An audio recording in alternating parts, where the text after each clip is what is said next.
add that would like to think.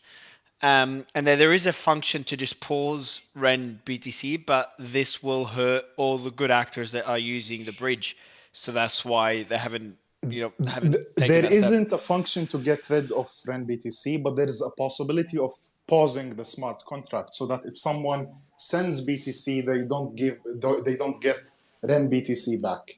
So that's the whole operation and the way it works. So what Okay, do you so then- reckon is going to happen? So So just before on that, so you're telling me that docs are wrong, because if I go into the Ren project docs, it basically says the developers are able to pause an emergency shutdown. They're able to recover funds in Yes. case there's a mistake. So to recover funds means you Yes. can blacklist, right? No, to recover funds means if someone did something wrong and it's proven that they, for example, sent REN BTC to a dead address, they can verify that the money went to a wrong destination and is completely lost and cannot be recovered, and they can mint new REN BTC. So that's how the recovery process works. But no, this says recover funds when interacting with Ren VM. Again, if anything goes wrong for any reason, sometimes you send BTC to where you need to send it, but it doesn't. You don't get things minted.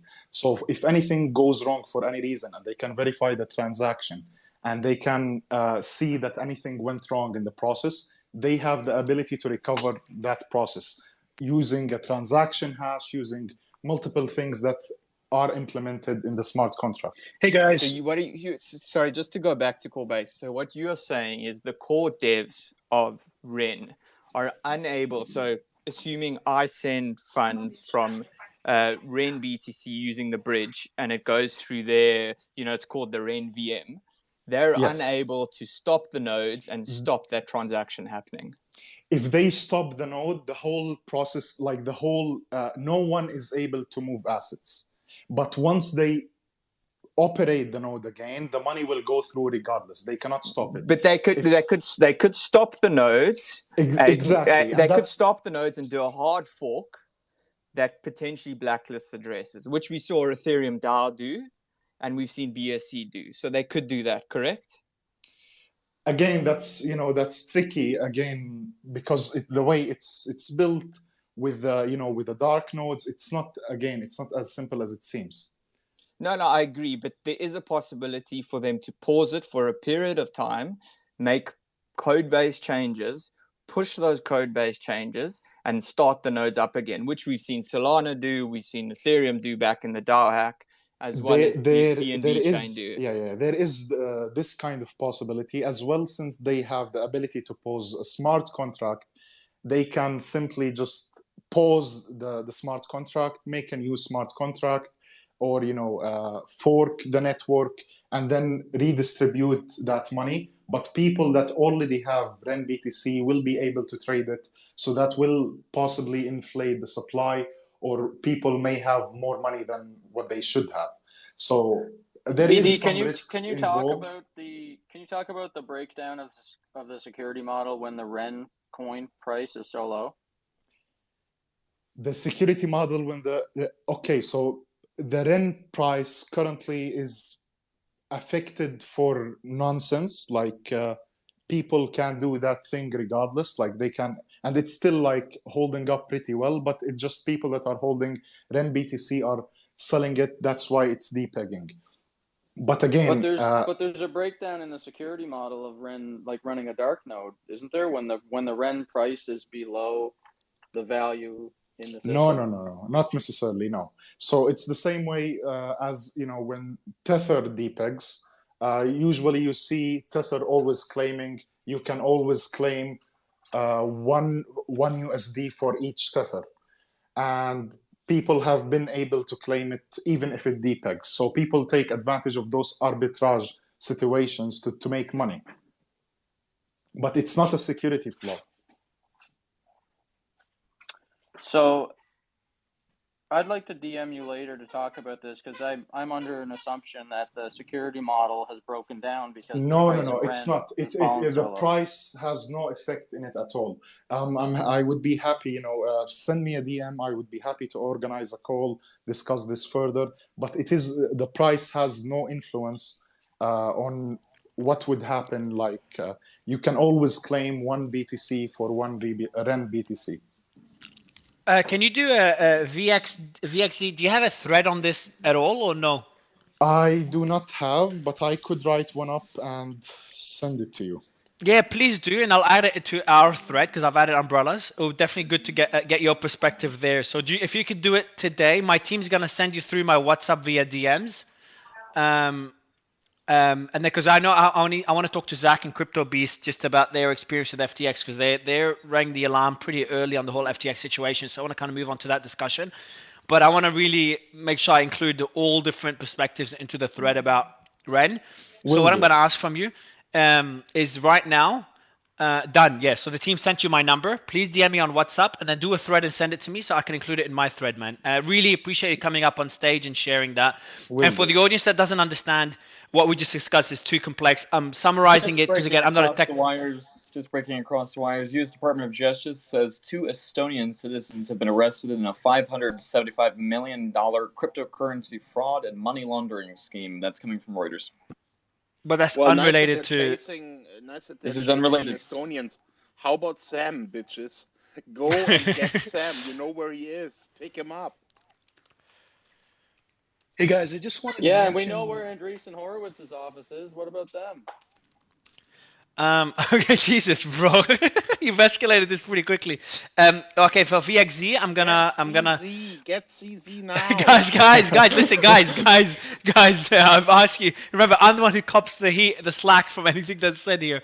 All right, so again, I want to applaud VXZ for coming up on stage discussing this. For the audience, I'll share the thread I've written. I've added a lot of information thanks to the debate between Umbrella and VXZD about this. And I've just brought up Black Alchemy. So Black Alchemy, I'd love to. So Black Alchemy's been doing a lot of work on this. I've got a few questions for you as well. Not sure if you heard the debate on Ren just now, but I want to go to. I know that Zach, you've been waiting for a while, and you've got a story to share. Chet, do you want to do the introductions so we could kind of pivot to that story? Yes, sure. Thank you so much for having me on stage. I really appreciate it. It's been a wonderful discussion these last 4 days. My name is Jason Tate. I run Black Alchemy Solutions. We are a cyber crisis mitigation firm. We've been doing this for about 5 years. I'm a legendary, or not legendary, but I'm a traditional hacker. Used to work for a few 3-letter intelligence agencies, finding cyber criminals all across the world. Whether it's the National Geospatial Intelligence Agency, the National Security Agency, this is kind of like my bag, so to speak. Listening to a lot of these conversations go on about the hacks that take place and how they take place are quite interesting, only from the perspective that, having conducted a lot of these exchange forensics and looking into how not the technical aspects of the cryptocurrency, but the physical and the technical aspects of the intrusions that take place, we've always come up with the conclusion that most of the time, and I don't mean this with any ambiguity, I mean directly, most of the time, the forensic evidence, it points to the fact that a lot of these institutions don't have the necessary or the adequate cybersecurity protections in place, almost to a point where it's intentional. And I'm not going to point out any, evidentiary discoveries here on this call, but from MTGOX to Binance, there's no regulation currently that's enforcing, obviously, the implementation of information security standards, whether that's segregation of functions, putting the right patch management in place, doing proper code reviews, black box testing, the same things that you see in traditional markets or traditional finance institutions where you have to implement certain technical safeguards. You don't have it here. So when you have auditors that go in and they try to conduct their test to perform, and they're following these scripts of how to evaluate how an intrusion takes place, unfortunately, it's so immature from from a cat versus mouse. Is this a job interview? What's going on here? No, we're gonna, yeah. So just doing a quick introduction. So yeah, Black Alchemy. I've asked you to come on stage because I'd love to do a segment. If you're free tomorrow, I'm gonna send you through my number, GM you my number. Do a whole segment on this tomorrow, and just try to bring more clarity for the audience and explain to the audience exactly what you said. And I like what you said is that how a lot of these institutions, they just have such shitty security protocols and standards that it even seems intentional at times. So if you're open for it, and if you got time tomorrow or the day after, I'd love to do a segment and bring you in and kind of dig into it, and also break down a lot of the things we've been discussing in the last couple of days. So yeah, appreciate you coming on stage, man, and I'll chat to you offline to see when you have time to have that discussion. Much appreciated. Sounds good.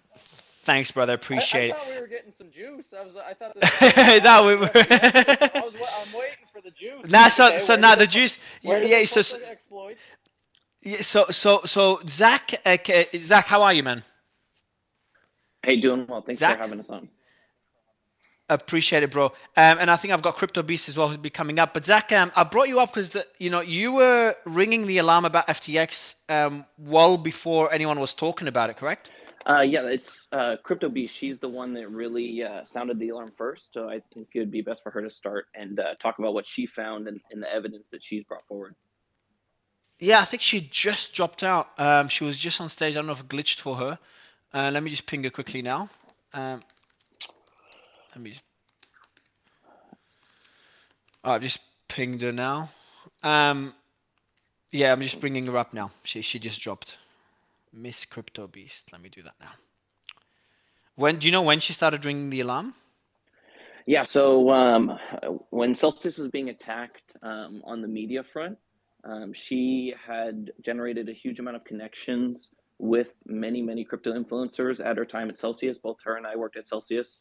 And during that time, she was head of marketing for a period, and she had met with a tremendous amount of crypto influencers, people that we paid, people that we worked with on referrals. And when this attack was happening, she caught on to where things were coming from and started reaching out to these personal connections that she had with many people in the crypto media.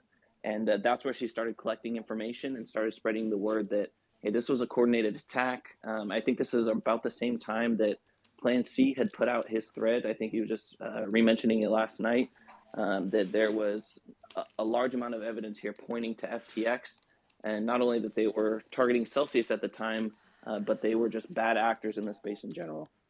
Okay, so I think Miss Crypto Beast is on stage. I'm preparing myself to start typing for summarizing everything for the audience. All right, Crypto Beast, are you there?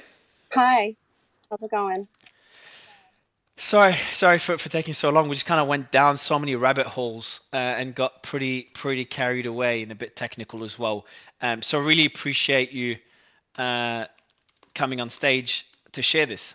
I'm going to be kind of summarizing your points for the audience as well, but would love to kick it off, Crypto Beast, with, let me make sure I follow you. I already follow you. Perfect. I'd love you to kick it off is, when did you ring the alarm about FTX? Why? And what was the response like? I mean, prior to the Celsius freezing, the platform, I just saw that there were these attacks happening, and it seemed very coordinated to me, and I just started really digging. Um, you know, I wanted to know who these people were, because a lot of the people that were all of a sudden talking poorly about Celsius were people I'd never heard of, people I'd never seen before. They weren't influencers I knew, and having worked with crypto media and mainstream media for the 3 years that I was there, something was off, and it was enough to make me start just sort of looking in the shadows. Then all of a sudden, a lot of influencers who we had relationships with, or influencers I'd worked with, knew personally, had their phone numbers. All of a sudden, we're now sponsored by FTX, and they were speaking poorly about Celsius, and it just seemed like something bigger was happening. And But it wasn't, though. Celsius was a fraud, and we all knew it. That was the reason why all of us started speaking out against Celsius. It wasn't because FTX was sponsoring people. Well, I disagree with that.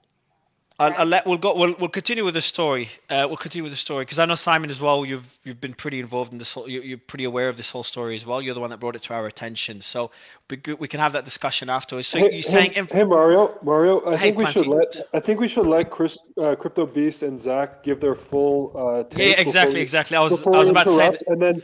and then me and Simon, we were very Okay, I'll involved with shut this up. as well, and we can give our take as well. Yeah, for sure, bro. I agree. So you're saying influencers you knew personally were suddenly sponsored by FTX and bad mouthing Celsius, correct? Yeah, I mean, it was just like it was starting to become evident to me. It wasn't just lower level crypto influencers, the usual suspects. It was getting on a bigger scale. You had Graham, Andre, now all of a sudden Coin Bureau, who was a great friend to us, was no longer a Celsius fan, and I had questions, and so I started reaching out to people. I started, personally texting people and saying, "Hey, what's going on? Who's asking you to put out these segments suddenly? Why is your position changed so drastically from where it was before?" And a lot of the responses that I got were concerning. Hey, I can't talk to you. Hey, text me. I can't get on the phone with you. People that I've spoke to. Brad, I'm not sure what you're laughing at. You want to come back, unmute yourself? We could go. We could do that. No, it's okay. It's okay. We'll do that later. We'll do that later. Don't worry. This is like Mario. Like I say this like very, very matter of fact. This all happened. This isn't like speculation. This is what was happening. It was going on, and then soon as Celsius paused, it became very, very clear. And so when you ask me, when did you sound the alarm? Within 48 hours of the freeze happening, I had texted close friends and colleagues at Celsius, and I said, FTX and Alameda are behind this. What led me to that feeling, what led me to that thought, was the series of events that had happened. Everybody knew what had happened with Celsius withdrawing, out of Luna. That was a massive loss. He was very, very sour about that. They lost billions of dollars. He'd never had a good relationship with Mashinsky. Times that they'd met, they had very awkward exchanges, and there was no love lost here between these two people. So Luna took it to the next level, and I think that one thing that had happened with Sam's personality, the way it was painted, was that he was very demure, very, very shy, very quiet, very nice guy, philanthropic. And I think it's the complete opposite. And usually when people are painted that way, we come to find out that they're living a very different life and have a very different personality. And Kim, you were telling me a story of Alex, again before the pause, actually meeting face to face with SBF down in the Bahamas. Can you share that and what happened, and then what Celsius did after that event? I don't have specific details on that, and I'll tell you something. Like, if I wasn't somewhere and I didn't personally see something, it's very hard for me to say. But what I will comment on is times that they had met during my tenure. I know that they had awkward interactions. Anyone who knows Mashinsky knows that he is definitely the opposite of how I just described what Sam's persona was. He's very in your face. He's very loud, says what he wants to say, outspoken, whatever words you want to use for it. And he sort of took that approach with Sam when he had met him. He was very in his face, asking him questions that Sam was very uncomfortable answering. So I think that they didn't have the best relationship. But I think ultimately what really took things to the next level and the trajectory that we find ourselves going down is the transactions. And it was a series of things that happened. Celsius sort of got out of that whole Luna thing unscathed compared to them. And it was a very big blow. I believe. So what do you mean? What do you mean by that statement? So the transactions. What transactions you're referring to? Just what went on from the time that Luna collapsed, leading up to Celsius pausing the platform. Yeah, the 500 million that so Celsius, again, their risk management has plenty to be criticized, but one thing they did responsibly was when they felt that Luna was not a trustworthy platform to be on, they had over $500 million of assets deployed on there, generating that yield. And after this interaction with SBF that Kim was referring to, That's when we pulled the funds off the 500 million, and we were one of the first to do so. We took a very small loss, I think 10 or 12 million, and then that's something that really pissed off SBF and others. And then there was FUD put around that saying that we were trying to attack them, or we were trying to, come after the protocol, whatever the case may be. But that was, again, just risk management on the company's behalf that got ended up using against us and added to the attack that we experienced. Hey guys, can I just kind of ask a question regarding this? Because this is one of the things I also put in my thread as well. Is the events that occurred around the depegging and the players involved. So there was some, obviously you guys have covered this on these types of calls before, but you had Jump Capital, you had obviously 3 Arrows, and a lot of players that had billions of dollars invested into UST and Luna that were illiquid, right? So they were essentially trapped in there. Celsius was fully liquid. Celsius had not invested in any of these rounds or capital raising, so they were liquid versus some of these other players that were illiquid, right? So they were higher invested in the outcome of repegging, UST. And so, as far as my understanding around this time, and in my thread, I had a bunch of tweets from different players, and Alameda, I'm not sure their exact exposure, but they were basically trying to coordinate, a bailout, and Celsius and Jump Capital, and I can't remember the other players, were kind of the ones listed that were in discussions. But ultimately, and this was actually reported by Bloomberg, so I can post that. But these big players were trying to repeg and save the protocol, and so, but it just went south for whatever reason. We don't know that behind closed doors what happened, but Alameda was as far as my understanding was, and this is all allegedly, I'll just say, was the one coordinating a lot of these interactions. And like Zach and CryptoBeast said, Celsius, kind of left with unscathed and was the one that was liquid. So that was part of the thesis I originally put behind my thread as well, was Alameda was not happy with Celsius getting out of this, this event, and a lot of other players lost. There was like 4 or 5 players or even more that, obviously lost billions. And so, you could see where the potentials for revenge on that front. Now, we can. I'll just add that. I don't know. Is that kind of along those same lines that you guys are thinking? Yeah, and that like there was a tweet that came out. I try to find it again. That Celsius, Jump, and a few others were trying to stand up Terra and help it repeg. And that was, from all my sources, that was never the case. Once Celsius pulled out, they were completely done with Luna. And then this FUD campaign started, or added on to this FUD campaign, that they were trying to get back in and get more exposure to Luna, and that was absolutely never the case. But they were trying. But hey, Zach. But would you say that there's a possibility that the big players involved wanted Celsius to contribute, in some way, being that they got out early? I think they and because Celsius refused that could be where there could be some love lost. Absolutely, yeah. I think the other Wait, are you parties guys saying Celsius that to contribute, FTX but cratered the price of Bitcoin and Ethereum to put Celsius in liquidation? No. We're talking. No, we're gonna get there. And just so you understand, I'm on the other side of this argument. I'm just, I was originally on this side of the argument, and I'm on the other side, but we're just getting to it. So what you're saying, what was said now, just to clarify, is that the players that lost a lot of money in the Luna collapse, they encouraged Celsius not to pull out the funds. However, Alex still pulled out the funds, and that kind of made Alex or Luna or Celsius pretty much an enemy. One last thing I forgot to mention that's really important. My understanding, and again, this is all alleged, my understanding is that Alameda basically told the big players involved, guys, we're going to get this peg resolved, repegged. Do not pull out your funds. Basically, the big players that had lots of liquid capital pull your funds out of Fancy drop. So Alameda, just dropped out. Alameda told big players that had that had a lot of money on a lot of funds locked on Luna and US.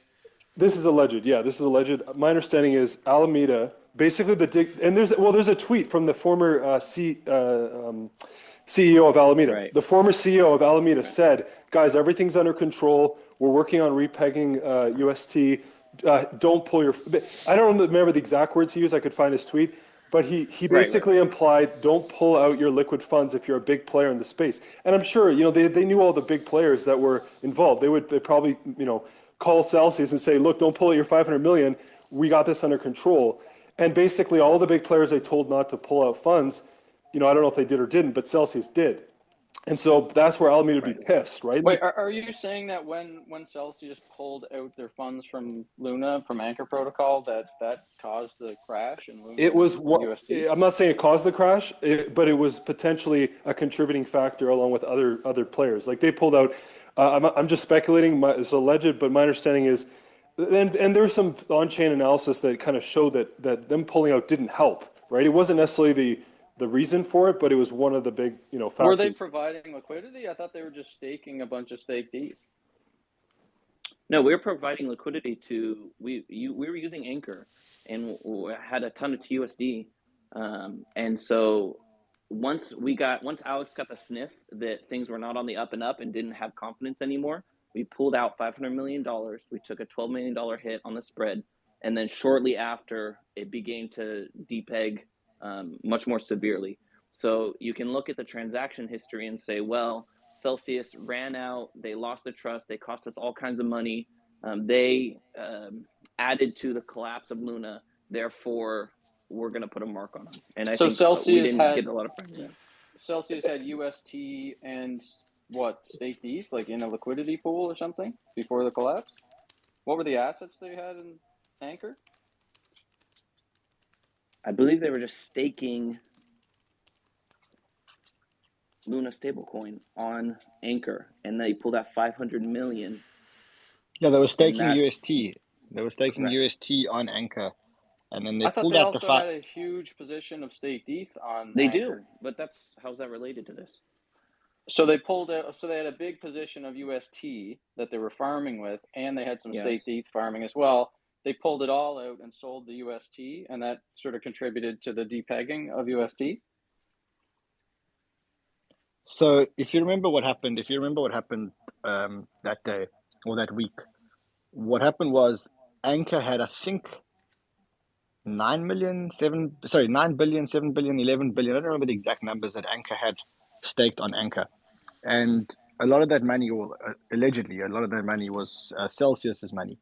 And what people were doing was they were unstaking their money from Anchor Protocol, and they were then selling the UST back into anything could get their hands on, into Bitcoin, into USD, into USDC, into USDT, whatever they could do. And that was the beginning of the collapse of Celsius. And again, like, allegedly, because none of this is facts, because Mashinsky's not really talking very much, but allegedly he claims that that was why FTX attacked Celsius, and I think how they attacked Celsius was a mistake. So exactly. Just on that position, was that customers that deposited UST to Celsius in order to receive interest, or was it? There was different. It wasn't. It was just Celsius was taking like a pool of people's money and trying to generate the 18% in order to subsidize the other yields in other things. So they were paying about, at the time, 8, 9, 10% on USD. I don't know if you remember the good old days, but they were paying about 8, 9, 10% on USD deposits. And presumably what they were doing in the background was they were converting that into UST and depositing the UST onto Anchor. We know that Mashinsky was a DeFi degen with consumers' money.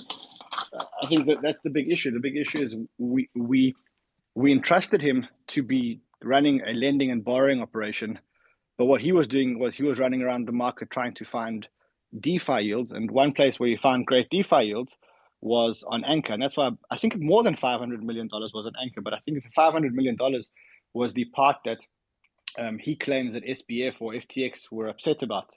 For exactly the same reason that I think it was Zach was saying here. And hey, that Ren, was quickly, the beginning. Sorry to interrupt, Ren. Or sorry, I'll let you finish, then I'll ask you a question. No, so go ahead. Yeah, so we could. I'd rather go plan just to continue with the story, and then we could all make questions and ask him at the end, just to continue the flow of the story. What do you think, For Clem? sure. I think that is the best thing to do, but just because this is the topic we're on, Yeah, go ahead, bro. I just wanted to ask Rand if he knew within the industry, if he heard any alleged rumblings of a pact that was formed between the big players involved in Luna and UST, and if they were told not to withdraw their liquid assets while they tried to repeg and raise capital, and if Celsius broke that pact. It wasn't a pact. It was a discussion that was happening amongst multiple players at the time. But the issue is it's a prisoner's dilemma, because if you stick with everyone, then you could get zero. So I think what happened was Celsius was the first one to jump ship on their own, and they did that, and then everybody followed. And to be honest, in hindsight, that was actually one of the smarter moves by Mashinsky and the gang, was to get out of UST. When they got out of UST, they took a hit. I think someone mentioned $10 to $15 million on this call. I've heard it was slightly more, but let's go with $10 to $15 million. And I think that was one of the smart moves by Mashinsky, is to trade out of UST so early. But he claims that is why SBF attacked him afterwards. Hold on, is Mashinsky himself claims that SBF attacked him afterwards? Has he said that? Maybe. Does anyone know? Because I thought Mashinsky hasn't. Share the reliable news source. Okay. I don't want to share messages shared between. No, I thought it was. Yeah, I meant privately, not public. Sorry, I meant publicly, not privately. So publicly, has he commented on the matter? He hasn't commented at all. I think he's under legal. No, he has not. He hasn't commented at all. Okay. Yeah. But that was the beginning of the end for Celsius. That was the beginning of the end. Look, ultimately, with all of these things, the end was going to come regardless. It was the beginning of the end happened way before Anchor blew up. Yeah, all these things were going to happen. They lost $1 billion degen trading in DeFi in 2021. They lost a bunch of money to the state DETH contract with. It wasn't just that. They got destroyed on impermanent loss. So where they really lost the money in 2021 is they were taking their ETH, BTC, whatever you want to call it, assets, selling half of them to stables and pairing them in LP pools. And then when the price went up, you suffer massive impermanent losses on those positions. I could see them on the DeFi trackers, what they were doing. They effectively went insolvent a long time ago because of the fact that they owed ETH to customers, but they didn't, and BTC, etc., but they didn't have the required numbers because they got hit so hard on the impermanent loss. But they raised capital straight away. And remember, the company had a massive treasury of Celsius tokens. And it's the same scenario as FTX, where if you've got a massive treasury of Celsius tokens, that can make you look solvent when you're actually insolvent, because you're leveraged. That's the Ponzi-nomic over-leveraged toxic nonsense that is still present in all of crypto, pretty much all of crypto. Yeah, and you can't using your own token is effectively you provide the liquidity to that token. So it's like, technically it should be written to zero. Because if they try to sell that token on market, it's zero. That's why Simon always asks the question. That's why he always says, well, what do you write your token up as on your balance sheet? How do you represent your token up as on your balance sheet? If you write it up as anything over zero, you're probably cheating yourself. You're probably being a little bit dishonest. So would you say, just Umbrella, what you said there, I just want to add that disclaimer before we continue the story, is that Celsius went insolvent long before Luna, as they were hit hard on impermanent loss. And their token became their main asset on their balance sheet. So I'm not sure about I didn't look at the balance sheet. I looked at what they were doing on DeFi. So what they were doing is they got customer deposits across various things. They were pairing USDT with ETH and other kind of different things. But when you do that and you pool it together on Uniswap, Curve, etc., on different pools to generate yield, and the price of ETH goes up, and it obviously, ETH went from $1,000 to $4,000. The pool doesn't go up that much in value, and you suffer massive and impermanent loss position. So that caused them effectively to go insolvent. Yeah, I think that's that did happen. I'm not disputing that at all. But the scale at which you're discussing is so small compared to the total pool of assets, right? And again, I'm not here to say that Celsius handled everything well. I've got 6+ figures in Celsius right now, so I'm in a difficult situation along with the rest of the creditors.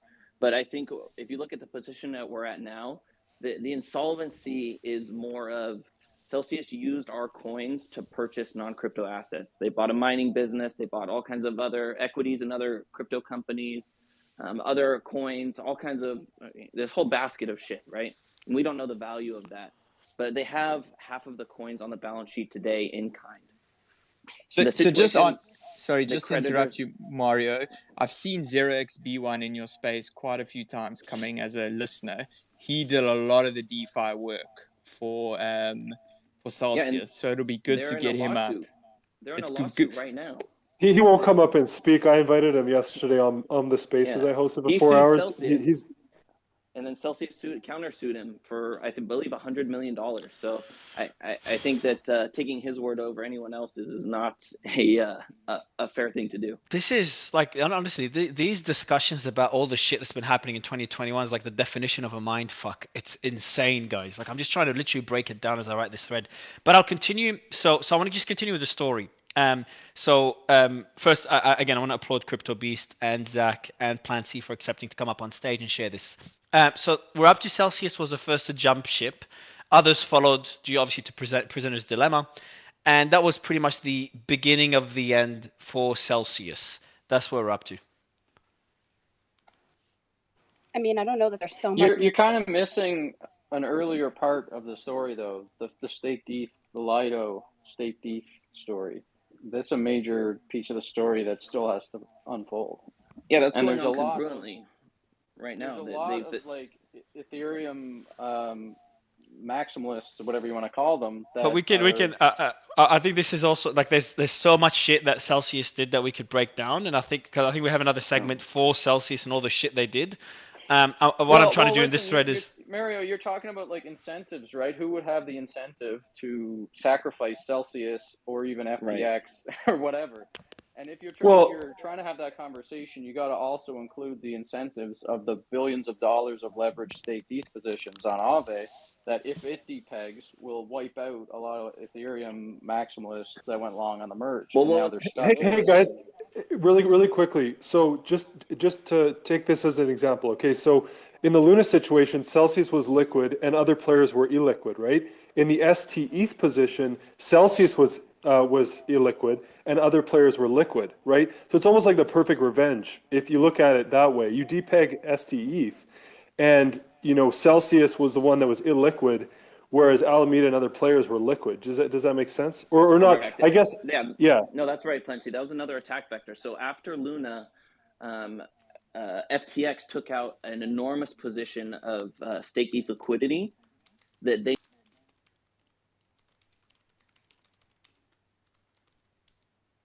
We just lost the audio there. I don't mind it. I was like actually happy we lost him, so I can actually continue. I can have time to write the fucking thread. So sorry, bro. You said after Luna, FTX took an enormous position in staked ETH liquidity, correct? And then dropped out after that. So if you continue, that would be great. Correct. Yeah. So FTX took out a ton of liquidity from the ST pool. And they knew that Celsius, and Celsius today still has about 420,000 Ethereum locked in STE.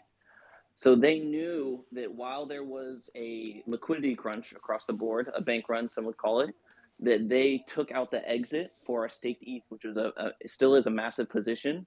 And that further puts Celsius in a very bad position in order to provide liquidity to its customers.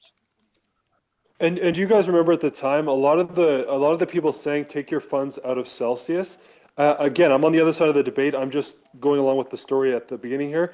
But the reason why a lot of people were saying take your money out of Celsius was because STETH unpegged, right? Correct. You guys remember that? And the reason why STETH unpegged was because look at Alameda, right? They're obviously trading. They're seeing everything in the space.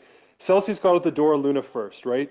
And so they said, okay, where's Celsius vulnerable? Okay, Celsius went degen on ST. They're way too overexposed to illiquid position here. Mm-hmm. We can depeg it and basically create people to by depegging STETH, you're going to create a lot of fear around Celsius, and that could lead to other things, right? Right, and that was pushed heavily on social media, and you could see that was an attack vector Very, from very, very heavily. Dirty Bubble Media. I believe Upper Echelon Gaming also did expose on it, and then the crypto influencers that Kim was talking about. This became a talking point. Like, oh my God, if everyone pulls their ETH out right now, there's no way that they can fulfill those withdrawals because their stake ETH position is so large and liquidity is so small, in part because of FTX pulling out their funds. And I think that So was you guys, a direct you attack. guys are kind of missing one of the main sort of anthropological interests of this story.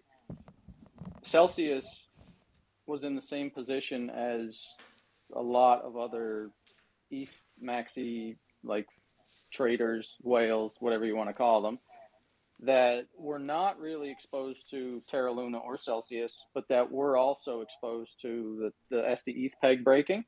So there was like a rivalry going on between Three Arrows Capital, Do Kwon, and the Ethereum community in some aspects because the LFG decided to only use Bitcoin as the confidence game and not Ethereum, and they quoted saying that Ethereum was like too tribal, so they weren't going to use Ethereum. And then a couple weeks or a month later, they chose to also add AVAX, which Three Arrows Capital was a huge AVAX supporter. And Three Arrows Capital was also putting out threads saying like, they're short Ethereum. They're no longer like, think Ethereum is going to be a relevant layer one blockchain in the future. They're long like the Sol, AVAX, BTC, etc. So Celsius having such a huge position in SDETH was just part of this rivalry because there's a lot of Ethereum folks who were also long on Aave STETH, taking leverage against STETH and doing Lido farming. So there's like you gotta put the camps in perspective. It's not just like all of crypto was wanting to see SDETH depeg to see Celsius collapse. There was quite a few people on the Ethereum side that were also and are still also exposed to the SDETH depeg. So they're trying to sweep this under the radar, and they were actually spreading rumors back then in June, like influencers in the Ethereum community were spreading rumors that FTX had purchased Celsius's staked ETH, 445,000 staked ETH at a discount of 0.9. Right. So that actually stemmed a lot of the people withdrawing from the staked ETH pool and selling staked ETH because they felt, FTX is coming to the rescue to save, all these billions of dollars in leverage longs on Aave through Lido. So like that turned out to be just a lie because it came out that FTX has no staked ETH and Celsius still has the 400 and some thousand staked ETH. So there's still this massive overhang in crypto right now. All these like the Celsius creditors are not going to, they're going to have to basically either start slowly selling off the staked ETH now to get liquidity, or they're going to have to wait like 2 years before the unlock code is written. Because there's still a massive illiquidity in the staked ETH pool, and you can't unwind that until there's, basically until they write the unlock code for Ethereum so that people can actually start exiting. Right, we'd need way more liquidity, or we have to wait it out, which it has not been terrible because the rates on stake ETH have been great, and that's going to our estate. But again, it does put us in a pickle. Okay. Yeah, so I mean, it's let's kind continue. of like it's a strange thing to want to hold on to stake ETH though, because in this bear market, this problem of illiquidity of stake ETH as all these lenders of last resort go bankrupt and pull their liquidity out. It seems like the stake ETH curve pool is just going to keep getting smaller and smaller. So it's going to be like you just have to wait a long time to get liquidity on that, or start to try to orderly exit or do an OTC deal or something to just get out of that exposure of having this huge position in stake ETH that if it has to be sold, will just, it will depeg down to 0.5. All right, let's continue I've just added that note in the thread, Brad. Whew. All right, let's continue the story, Beast and Plancy and Zach. So we're up to Celsius being too overexposed to staked ETH, depegging. So Alameda, and how involved was 3 Arrows Capital in this whole mess? I don't think they were directly involved, but they were selling a tremendous amount of staked ETH. I believe they sold 100,000 STE through Alameda during their collapse and when they were trying to get liquidity. So then again, that hurt the liquidity of STETH, but I don't think that was malicious. That was just the corner that they were put in at the time. That just amplified it and made it easier for other players to depeg because you already had sell pressure coming from Three Arrows, right? So it was already a lot of sell pressure, and then that would make it easier to further depeg STETH if you were trying to. I'm not saying people were, but if they were trying to. So what you're saying is that Alameda was leading the attack on staked ETH, and then Three Arrows and others were put in a corner to also sell their staked ETH, and that caused massive sell pressure and made it easier to depeg, correct? Correct, yeah. I wouldn't agree with that. I mean, we don't have any evidence that shows that Alameda was trying to depeg staked ETH. If anything, the rumors were out there saying that Alameda was actually trying to hold the peg that they acquired Celsius's position to try to prevent a depeg. Isn't there on-chain data showing that Alameda dumped like a ridiculous amount of STETH in a few hours? It depegged a little bit, and then they dropped 50,000 more ETH on the market instantly, like after it partially depegged. And we know Alameda and FTX basically put out in the media the opposite of what they're doing. About that specifically, I'd like to see where that happened. There's tweets. We can get that. All right, so let's continue the story. Does it continue from there, Beast or Zach? Yeah, so I'd say that, I was reviewing the withdrawal data in the court docs, that as all of this was going, there was an immense amount of FUD taking place against Celsius. They reported, I think, $1.6 billion of withdrawals in a 14-day period, massive liquidity crunch, and then they weathered that storm. Things stabilized for Celsius, and that's when they put out the torpedoes be damned email, again, bringing more confidence, trying to say, hey, we're okay, we're fine, blah, blah, blah. And then everything was kosher with the company. And I'm not saying that there wasn't a hole in the balance sheet, because there most definitely was at this time. But I think Celsius was able to manage their liquidity needs up until the last few days, probably 72 hours beforehand. Hundreds of millions of dollars of new withdrawals started to come through. And then, again, from the sources I talked to, there was an emergency executive committee meeting held. At that meeting, they decided, hey, we're going to have to pause withdrawals, or else we're going to hurt creditors further, because if these withdrawals continue, we're going to have zero liquidity instead of the liquidity that was left. The examiner just went through all of this, and there was a preliminary report put out, and it's confirming the same information. And then they paused it, spent 30 days in a pause state before they filed bankruptcy. And in those 30 days, they unwound $500 million from FTX and billions of dollars of DeFi loans that everybody was watching very adamantly on chain. And then that left us basically in our current position where we have roughly half the coins. It's definitely heavily weighted in Ethereum and staked ETH and Bitcoin. And then this pool of assets that our coins were used to purchase during the bull market that we're all sitting on and waiting to see. So just take a step back, sorry, quickly, Zach. So you said 72 hours. So after Celsius survived despite a big hole in the balance sheet, and then you said 72 hours prior to something. What is that? What is that 72 hours referring to? Yeah, so 72 hours prior to the freezing, everything looked fine. The company was in its belief that it could handle the situation. There's this idea out there that like Celsius knew a month before, 2 months before, that they were going under, and everything that I've seen in court documents and then talking to executives, it was not the case at all. Celsius thought after Luna, it was going to be fine. It was going to be able to handle its liquidity. There was 1.6 billion in withdrawals during Luna, but after that it stabilized and they thought they were going to be kosher. And then suddenly there was a massive withdrawals came through. Correct. In the 3 days before, you started getting 200, 250, 350 million per day, and then that's when the decision was made to cut and pause and effectively end the company. But I think that I want to make it clear that there was no, from everything I've seen, and again, we've been in bankruptcy for 4 or 5 months now, there was no malicious intent in trying to get people to put in more money. The company believed, even 4 or 5 days before they paused, that they were going to be fine. They were going to be able to service all user withdrawals. Hey Mario. then, So this is That's a very sorry. generous take. Just a quick point. So this is where I dramatically diverge from Zach and CryptoBeast's take on Celsius. So up until this point, I would say I'm kind of on board with the facts of what occurred. Like ST-ETH depegging was definitely something that a lot of people were posting online as far as around Celsius. The other thing that they forgot to mention was the cell token was tanking.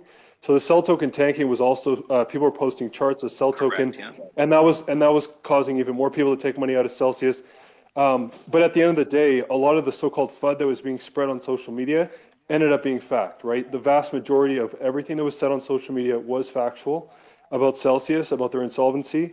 And that's where I dramatically differ from their take on the matters. And I do think what Alex did, just let me finish. And what Alex did was, there's a whole examiner report that's going to come out about what the C-suite did regarding basically getting people to, like, towards the end. I mean, you can see the writing on the wall. Like Celsius was hugely illiquid, right?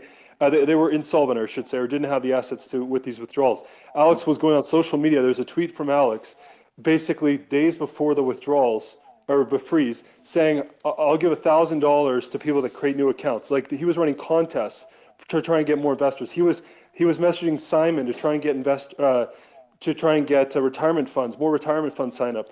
Alex went on Invest Answers and was saying everything was completely fine. There's no issues. So, you're basically getting more people to come into something that is clearly headed in a bad direction.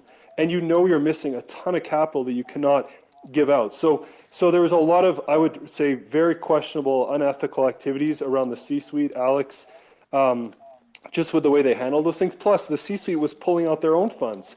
I mean, if they didn't think anything was wrong, why were they pulling out huge amounts of their own capital at the same time? So there's a lot more nuance here than what Zach's saying, in my opinion. So just to back to the Alameda involvement, just to kind of focus on that, because Plan C, I know there's a whole debate going on the Alex Mashinsky side, and I know Simon Dixon's position as well. But just to go back to Alameda's involvement, so kind of concluding from all this, from what I understand, essentially after the Luna collapse, is that purely out of spite or spite and financial incentive? Alameda led an attack on Celsius. I don't think we can know for sure, but there's a lot of evidence, again, them pulling immense amount of liquidity outside of ST-ETH, and then also what we found out after FTX went bankrupt was they were shorting coins, and we suspect our coin as well, using fake money in order to, again, remove confidence and extract value from the communities. And that was a huge part of our attack as well. Conspiratorial as well, though. It's not conspiratorial. No, it's not. I literally sat there on FTX with a few of my friends, and we were spot buying $7 million, $8 million worth of cell token just to see how corrupt it was, and it wasn't even moving the price. Yeah, but that doesn't mean that Alameda was behind it. The significant majority of all the crypto traders in the world knew Celsius was a Ponzi that was going to zero, and they were shorting the cell token. We were playing a supply and demand game at that point. There wasn't even cell tokens. We knew what we were. Trust me, we're educated on trading. We knew. So what are you saying? What are you? So what are you saying? What are you saying exactly, Anthony? Just to understand, what you're saying is that the price was being manipulated by FTX. Yeah, but these are futures markets, though, right? Correct. They're not sell. Sorry, just like actually no spot. Cell we were doing tokens. it on spot. We were doing it on spot where they didn't have the liquidity to provide. They were taking a spot shorts. Okay, spot shorts actually need 1-to-1 token backing. Okay, on a spot short, not a perp short. But right? Didn't FTX have a futures market for sell? Yeah, they did. 100%. But they didn't even have enough liquidity to provide the spot trading. So just so you understand, if you're going to take spot shorts, so is that what you call a naked shorting? Yes, naked shorting, because they didn't have the coins. Exactly. There you go. Yep. I'm learning this shit. And also, so how did you? So sorry, just quickly, before. You should verify that, because it's very likely that just there was a significant majority of people just knew Cell was going to go to zero, and they were just short. We could see how many coins the exchange had. you could see all this. This is all data. It's on an Etherscan. You could see FTX has this many sell tokens, and we see that since the hack happened and everything, those same tokens have been moved to cold storage. We see the wallet. So we understand what's going on here. With So the there was more exchanges, sell pressure from FTX than the tokens they had in storage. correct. There was more shorts than the tokens they had available. Correct. More spot shorts than the tokens they had on hand. Just also a timeline of events, just really quickly, a timeline of events. So after the Luna, collapse, the Cell token tanked like right after, and that could have been because people weren't sure the Celsius's exposure to Luna. That could just be the overall market loss of confidence, and Cell token, not being the best coin, could have just dropped, but it dropped very dramatically, very fast, and also that could have been, result of a lot of shorting, right after the Luna collapse. And it couldn't have been a result of 6 of the top crypto, TradFi, and crypto influencers all coming out with videos within a 48 to 72 hour period. That couldn't have anything to do with it. It just didn't matter, right? Missed what you said there. You kind of broke up. Can you say that again? I'm asking Plan C. Well, I'm not going to speculate on something I'd have no way of knowing, right? But I'm just giving possibilities. I'm not saying I have the answers. I'm just giving possible things that could have occurred. My original thread was speculating on a coordinated attack against Celsius, but I've reversed that because you can have both things that can happen. You can have a company that's run extremely poorly and is in a horrible position.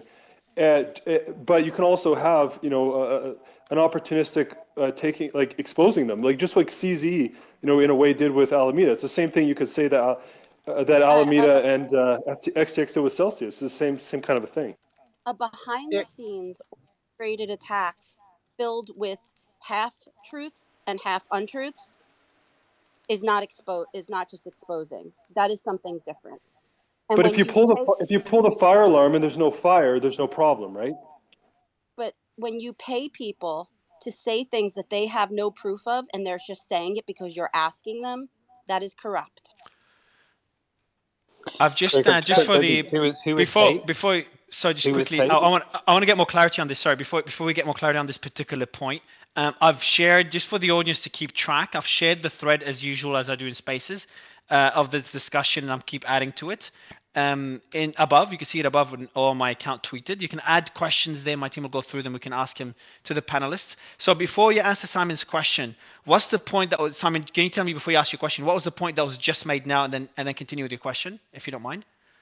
I think what Crypto Beast added to what Plan C missed out was that a bunch of highly influential people on social media started posting really bad things about the Cell token that contributed to the crash, right, Crypto Beast, is that correct? Correct. And you're saying that they were paid, and I just asked the question: is that something you know, and who was paid? Yes. So who was paid? Yeah, I think that's not really relevant. No, who was paid? Most people, that's important, most people right? that were critical of. Hold on, just Brad, just two. Yeah, just 2 seconds. Answer the question. Yeah, please. Who was paid and by who? I can't say for sure that everyone on this list was paid, but I know that 1 or 2 people for sure. This is ongoing. Like, this is not just some 1, 2, 3 thing. I've been at this for months, and I continue to be at it. But what I'm saying is there anyone? So firstly, name the 6 influencers.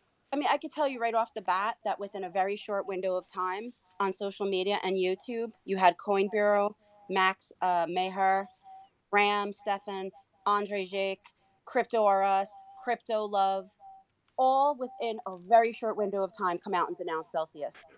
Was that just because that was all people? But these are all people that do accept sponsorships, and is that correct? These like they do have a business model where they get paid by companies. Every influencer in one way or another accepts money in some way or some form. I cannot speak to how they are set up. So we could ask all those people if they were paid and who by, and see what they say. Well, if you go, all you have to do is go to all of these people's YouTubes, and they've all put up apology videos for shilling FTX.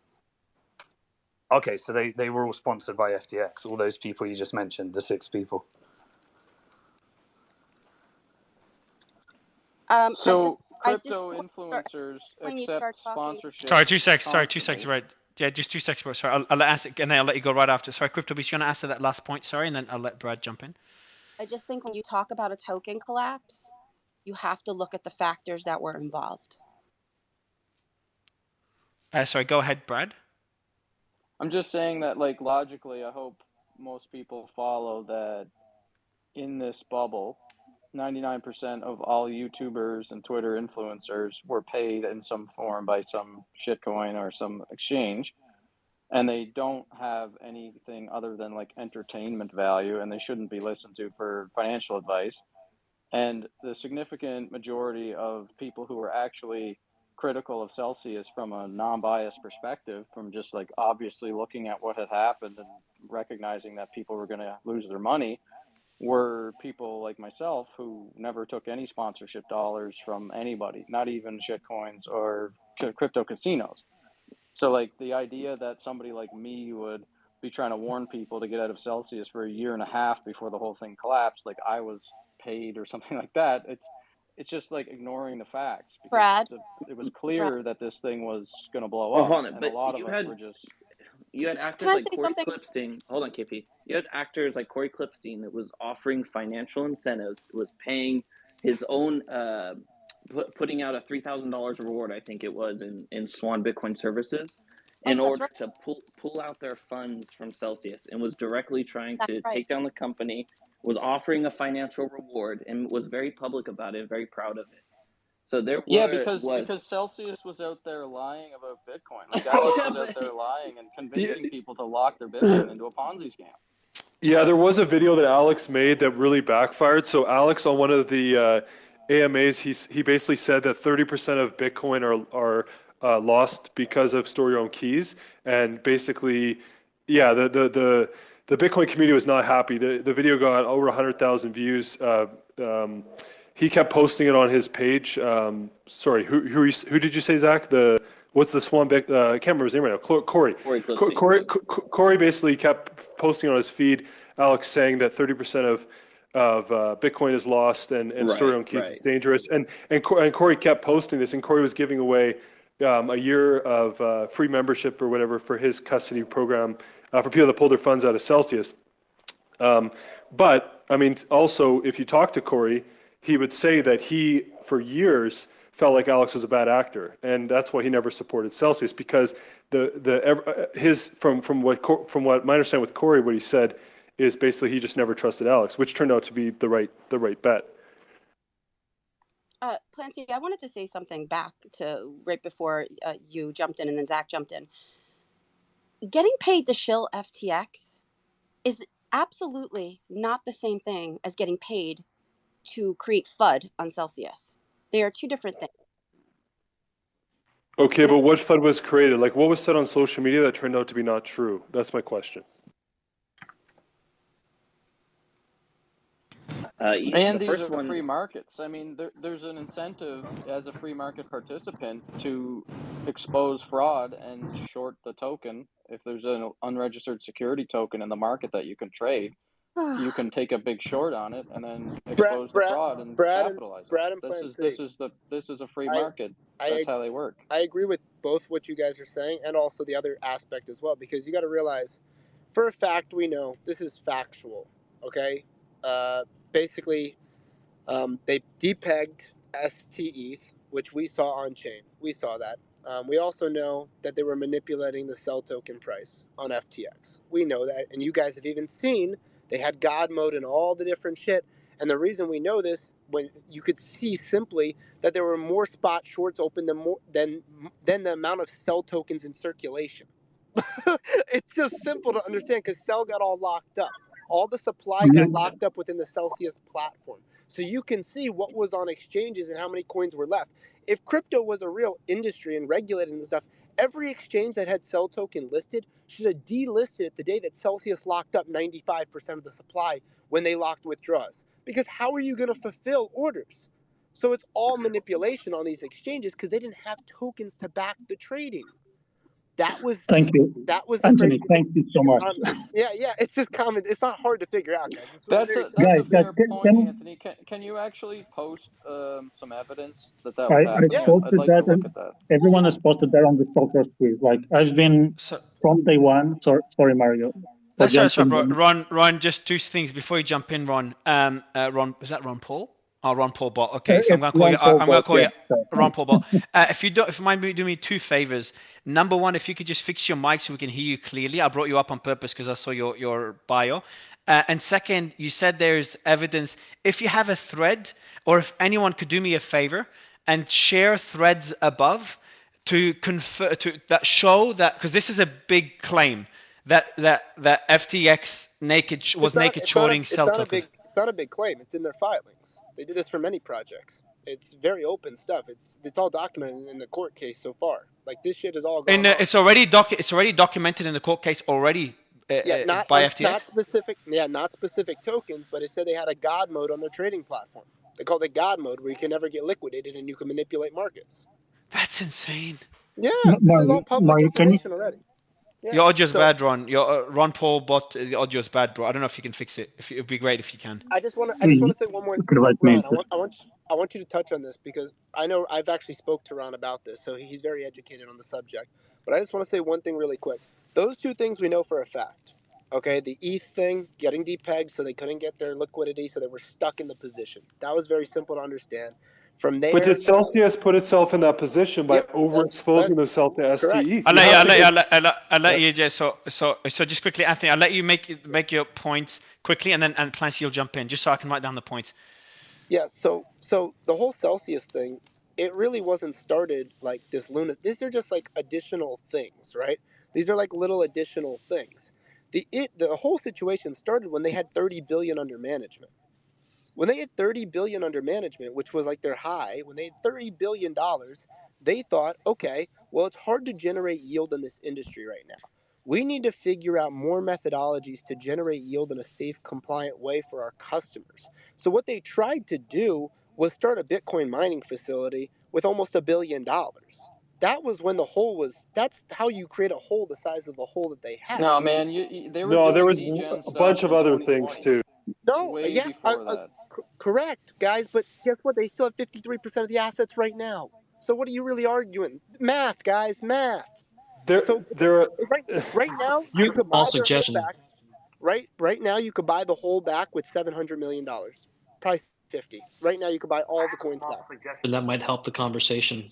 If we're going to talk about why FTX has a hole in its balance sheet, it might be useful, whomever has the information or parts of the information, to try to recap what we think are the biggest and most reliably confirmed sources of holes in their balance sheet, and what are perhaps smaller and more speculative holes. Can I just follow through with the point and how this all happened? Of course, there's many little mistakes along the way, but I'm telling you the big picture here, how it happened. Big picture here, how it happened was they had 30 billion under management, and Alex said, I want to keep paying the highest yields to all these people. So he wanted to create this is nonsense. Listen. It was a fraud from the beginning. Just listen. We have all the information now. We could see. Listen, everybody. Just listen. Go ahead. Nothing. All right. Go ahead, bro. Yeah. So basically, like I said, 30 billion under management. They take out $1 billion. They sell $1 billion worth of Bitcoin, $750 million worth of Bitcoin, and they invest into a Bitcoin mining facility. Guess what? They have a massive Bitcoin mining facility right now. It's doing 15 Bitcoin a day, and it's not even fully built with another 40,000 miners sitting on the ground. Okay? They were building out a Bitcoin mining facility to generate yield for customers to try to beat everyone at this game. This game was a crazy game to play because everyone was trying to get more yield. That's a problem. That's the wait a second. Wait a second. Can you just let me go through it? Can you just let me go through it?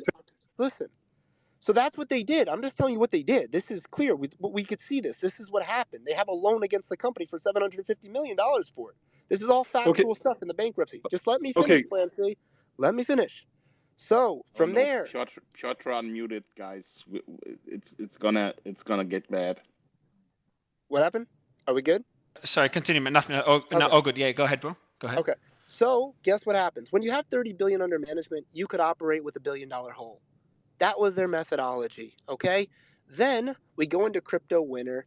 Then withdrawals start naturally coming out because it's very normal for people to panic sell their crypto. Dude, you're missing the $1 billion hold they had before the Bitcoin mining operation. You're missing the stake ETH that they lost in stake count. You're missing that was 30. the fact that was they 30, launched that an was unregistered they didn't security. lose 30. They didn't lose $1 billion. The SEC clearly gave guidance to soft Bro, lending in 2017, saying that this Brad, was those unregistered. numbers and are they owed a receipt. absolutely wrong. Now I'm you're just giving lying. You're wrong. Those numbers are wrong. They only lost 35,000 ETH, and you could see the ETH price at the time. Go do your math, bro. $1 billion worth of stake. Where are you coming up with this number? Dude, they lost 35,000. Look into OXB. Look into what OXB1 was doing in the DeFi markets and how what they made and lost. OXB1 is getting sued.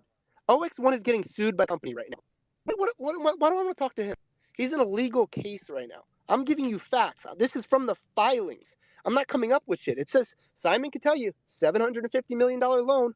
It says it right in the filings of they sold people's Bitcoin to build a Bitcoin mining facility. This is not coming up with this shit. This is facts. So what happened? Well, you can operate. Okay, so there's okay.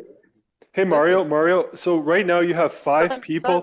Just really quickly, I just want to say something. Yeah. I'm talking. Anthony, you had your chance. Mario, just really quickly. Finish the point. You guys. Okay, you're gonna keep going though. There's other. I'll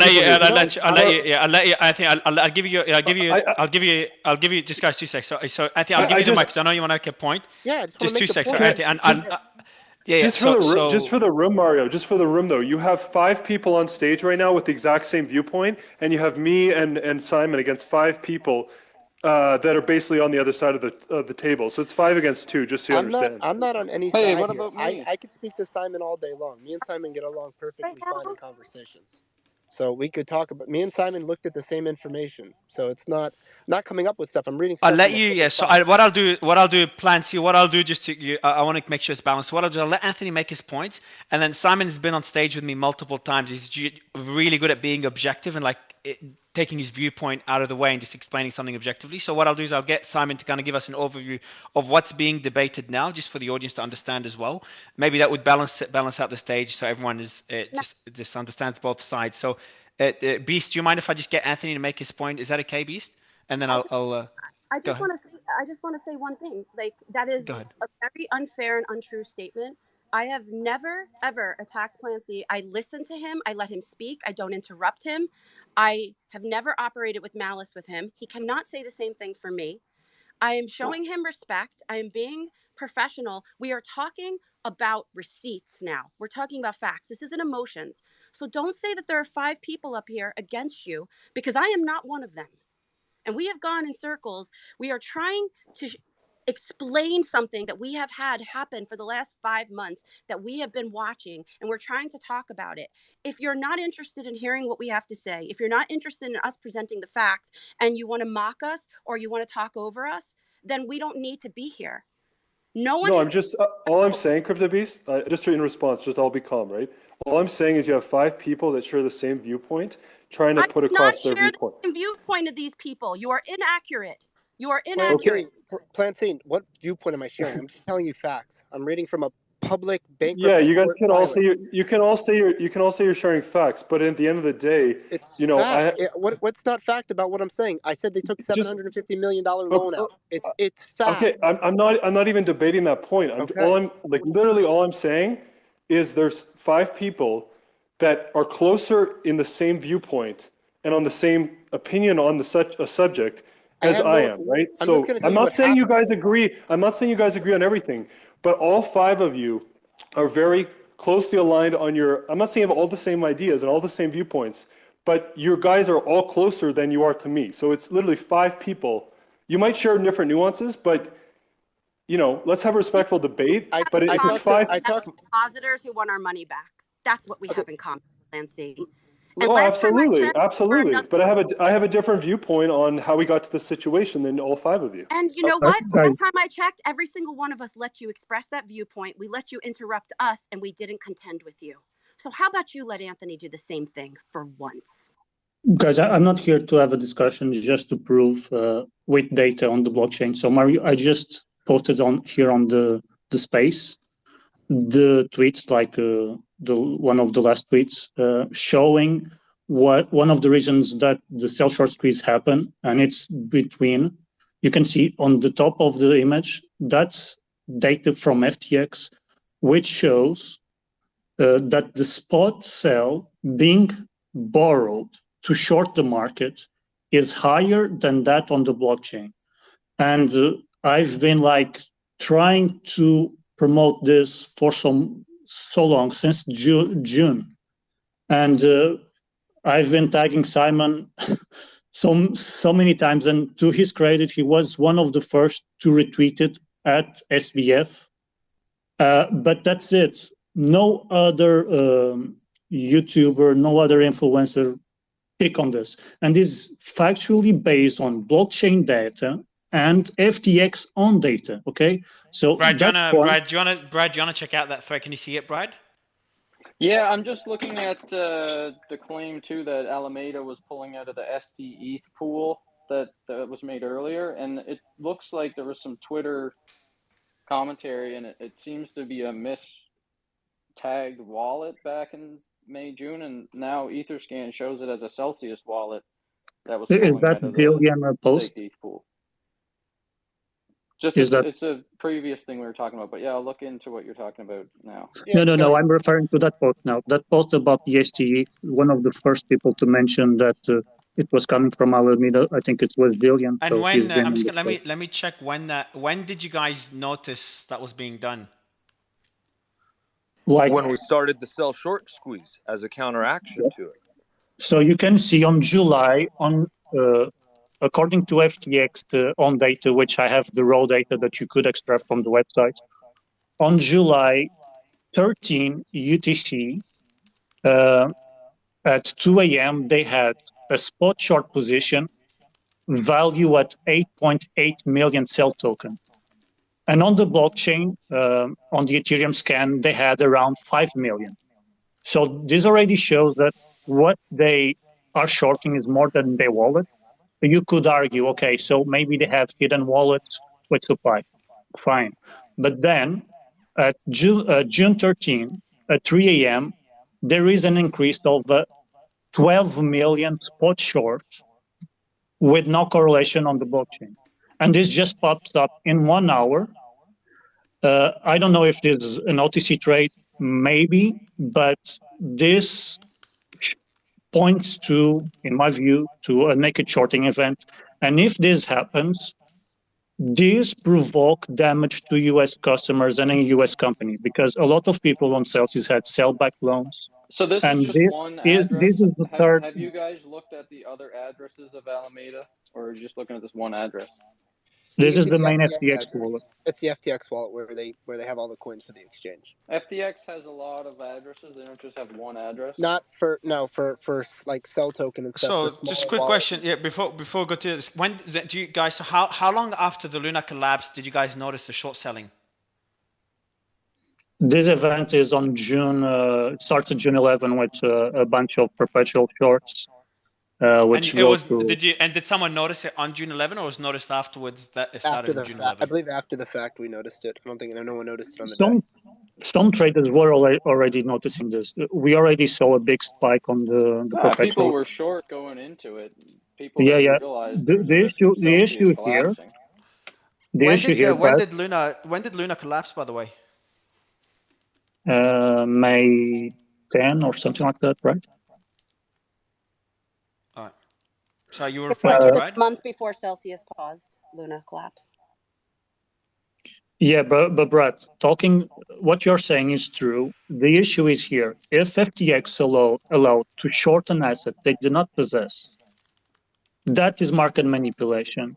That is naked shorting. That's what happened with incurred and the GameStop problem for sure. I wouldn't put it past FTX to allow naked shorting. I'm not trying to say no way FTX allowed naked shorting. It's just naked shorting. Exactly. That's what it is. I'm not saying they didn't do that. I'm just saying that first of all, you should look at their other wallets. Second of all, you shouldn't assume it was Alameda doing it, because there was a massive consensus among everybody that was in crypto that sell token was going to zero.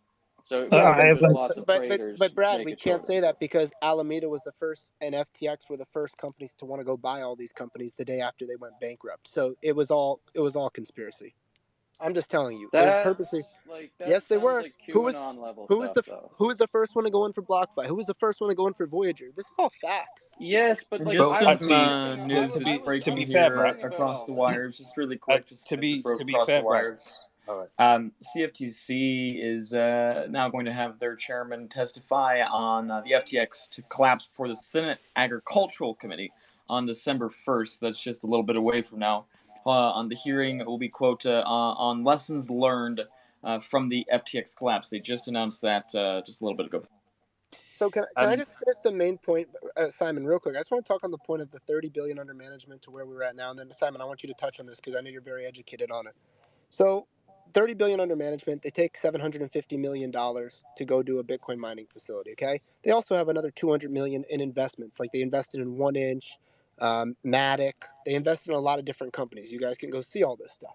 Okay. That all being said, they did this, and they thought they would have a way to generate yield. They also believed they'd have a way to fill the hole by doing this.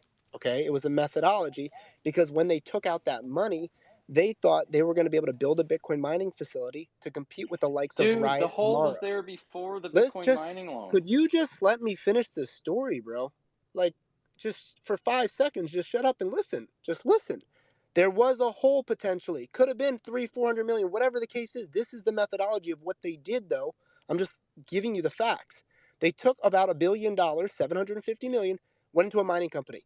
The reason they did it is because they saw public mining companies like Riot and Mara valued. Riot was valued at 5 trillion. Mara was valued at 8 trillion market cap. Okay, or 8 billion. My bad. That market cap. Okay, they saw these companies go crazy big. Okay, so their methodology was we're going to create a mining facility and take it public, and that's how we're going to recuperate all the missing Bitcoin. That was what they were doing. They were in the process of taking the company public end of 2021. You guys can go look at the CoinDesk articles and everything about it. They were getting a $2 billion valuation of their mining facility at that time when Bitcoin was in the $60,000, $70,000 range in late November. And guess what? The market crashed and they were stuck not being able to go public to sell that equity, which they were going to do the same way Brian Armstrong, when he took Coinbase public, how much he dumped on the market to get liquid cash out of his own shares, the same concept they were going to do to refill their hole. That was their methodology, Brad. Anthony, let me give you the counter I agree with perspective. you. Yes. Can I just quickly say? Let me just give the counter perspective from a Bitcoiner who was critical of Celsius and not paid by FTX or not paid by anybody and not even shorting Celsius token. Just trying to warn Bitcoiners to not get fooled by the Ponzi scam and deposit their money into a black hole. Yeah, I don't care about your thoughts. I'm just telling you what happened. The perspective that you're giving is a very generous perspective, trying to give a lot of credit to Mashinsky and the not risk giving management credit guys at all. What I I'm would trying never to say, touch and what all retail's Bitcoiners money. were saying, was that he was doing a Bitcoin mine as an affinity scam to try to legitimize the Celsius Ponzi scheme that was being propped up by the Cell token. And he was using that as marketing, going out there saying, we're the biggest Bitcoin mine, so we're legit.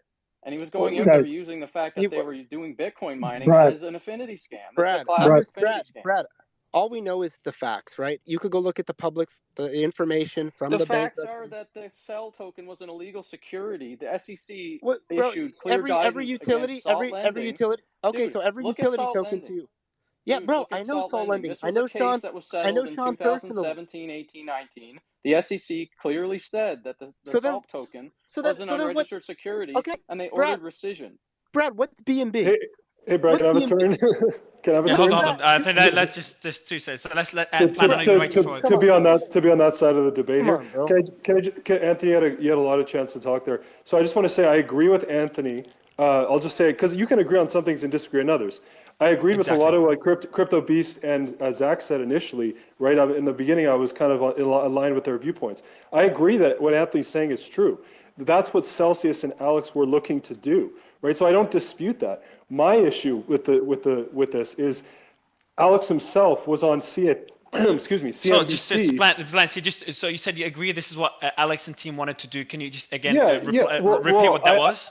Yeah, well, I think they were in a tough spot where they were missing a lot of assets because of hacks and because of just bad risk management. I think the company was extremely horribly run, and they were missing. They had a hole. They had a hole in their balance sheet, is my speculation or my whatever you want to call it. So the Bitcoin mining, right? When they had, from what Anthony's saying, basically I agree with what Anthony's saying for the most part. In principle, they were looking to take the mining public as a way of fixing the hole. They were doing this on the quiet, right? You know, so. But my issue with all this is Alex was advertising Celsius to be safer than a bank. He literally said that. This is factual on a YouTube stream, and he said Celsius is safer than a bank. Alex advertised Celsius as an alternative to a bank. I'm not here to support. I'm still talking. I'm still talking. Go ahead. Yeah, I'm still talking.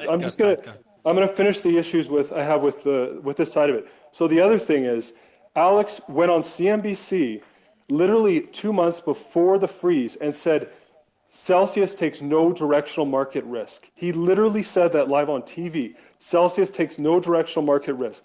Meanwhile, they're taking user funds and going and buying speculative assets like a Bitcoin mining facility, which is not guaranteed to succeed, which could have further, caused a hole in their balance sheet. So you're on one side, you're advertising yourself to be safer than a bank, unbank yourself, getting people to pull, like literally people put their life savings, retirement funds. Simon can attest to this. This is how Celsius was advertised as safe yield, no directional risk. And in the background, they're taking customer assets and they're buying these, they're very illiquid assets and speculating in the market and taking directional risk. So it's misrepresentation. I agree with a lot of what you guys feel about what Alameda might have done, FTX. I'm agreeing with you. Let me wrap it up. I'm almost done. Just let me finish, Anthony, because I just want to understand where I agree with you guys and where I disagree, because this is where a lot of this conflict has started with you guys and me and Simon and stuff. Is we agree on a lot. We agree that Alameda and FTX most likely did some shady shit around Celsius. To what degree, it's hard to say for sure, but there's most likely some shady shit that occurred. So we agree on a lot of that. We agree that the Cell token, there could have been naked shorting. I don't know. That's possible. I'm willing to entertain that idea for sure. And so, but what we disagree on, at least what I'm. I didn't say anything positive about Alex. I just gave you facts. I didn't. You said. Hold on. Wait a second, Anthony. Wait a second. You said that Celsius was in this position where they had 30 billion of assets. Zach, and this is also speaking to Zach. I'm telling you what the thought process was. I'm telling you. I agreed with you. Okay. We're not arguing. I agreed with you. I agreed. You keep saying I care about Alex. I don't give a shit about Alex. Let me know. I'm not. Okay. Okay, I'm not addressing you. I'm not addressing you specifically. Maybe I'm addressing Zach that was talking earlier. Painting to anyone that painted Celsius as a well-run company that was in a strong position, that's just factually not true. They misrepresented the risks of their product, and they were degenning and on many levels, and literally, like they were exposed because of how vulnerable they were to the market downturn. That's it. Correct. And I think it's an asinine move to touch retail's money to do something like that. It's insane. You're gonna take $750 million. You take it from BlackRock. You don't take it from retail customers and their life. They're FTX light. They're basically FTX light, is what they are. I'm agreeing with that whole point. I never said that. I came on this space to get the facts and what was going on, and I just gave you the correct information of what they were actually looking to do. I don't know how they put themselves in this position. I wasn't running the company, but I'm just telling you this is what happened. And you guys looking for. There is one important point. Go ahead. There is one important point missing here, is that the BTC that they took to invest in the BTC mining operation, they hypothecated, meaning they went to Tether, put their BTC there, said we want a loan against this BTC, and then reinvested that on the mining company. On the terms of service of Celsius, they always say they hypothecated your funds. So this is true. Now, you could, it's of course risky because it's illiquid, right? If you wanted to attack Celsius, there were 2 ways, okay? 3 ways, actually. One was to the BTC liquidity that was stuck on the mining operation, which everyone knew, okay? Everyone knew that they took a loan against BTC, and I for sure know that Alameda knew exactly when they moved that BTC to the Tether wallets, more or less the liquidation point. And the second is the STETH, which everyone knew. Okay, everyone knew that Celsius had STETH position. That's how they generate part of the Ethereum yield, and that was an illiquid position. And third, it was the Cell token. The problem with the Cell token, it was a very liquid asset that was stuck on the platform. But there is one thing: if someone wanted to short Cell, they knew that this Cell is very liquid, and they knew a bunch of Celsius users have loans against their Cell on their app. So if you manage to drive the price of Cell low, you could liquidate all these loans, which means, in theory, that Cell supply should come to the market, which you could then bail out. Then you could just exit your position from the short. But what happened? Celsius did not put that Cell that was liquidated from their loans, from their users, into the market. They incurred that loss. So whoever was shorting, if they wanted to attack the company, they could do damage two ways. One, force the company to move their liquidated Cell from their loans into the market, driving the price close to zero. Two, make them incur that loss and not only affect their balance sheet, but they took a loss. They should have brought that Cell into the market, sell it to get back their stable coins from those loans. Hey, Ron Paul, I agree with you. I just want to say I agree with everything Ron Paul said there. I was very involved at this time with what was going on. So it is true what he's saying, that Celsius, Celsius the company, basically when they would not liquidate on the open market because the liquidity was so low with the Cell token, they literally would have caught a cascading effect and the Cell token would have gone to zero. So what they were doing is they were actually moving, and this, Zach can verify this, or CryptoBeast can verify this is true, but they basically were taking people that were liquidated and moving those Cell tokens to Treasury, so they didn't dump them on the market because there was no liquidity, right? So this is again my issue, right? Alex at the Bitcoin conference, and you can look up the video. I've seen all these videos. I have it by memory. Alex was at the Bitcoin conference saying, we have a very strong balance sheet of multiple billions of dollars. He was factoring in Cell token on his balance sheet.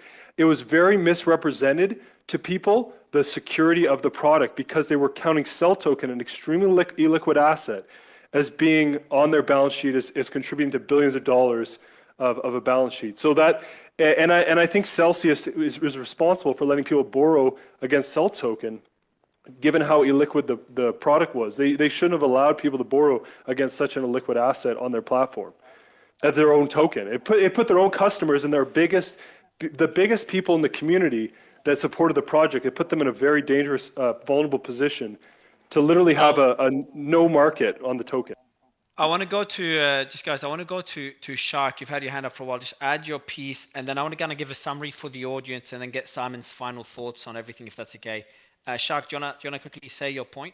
Yeah, thank you. I'll be fast. Look, from our point of view, since July, this was a playbook short and distort attack on the organization.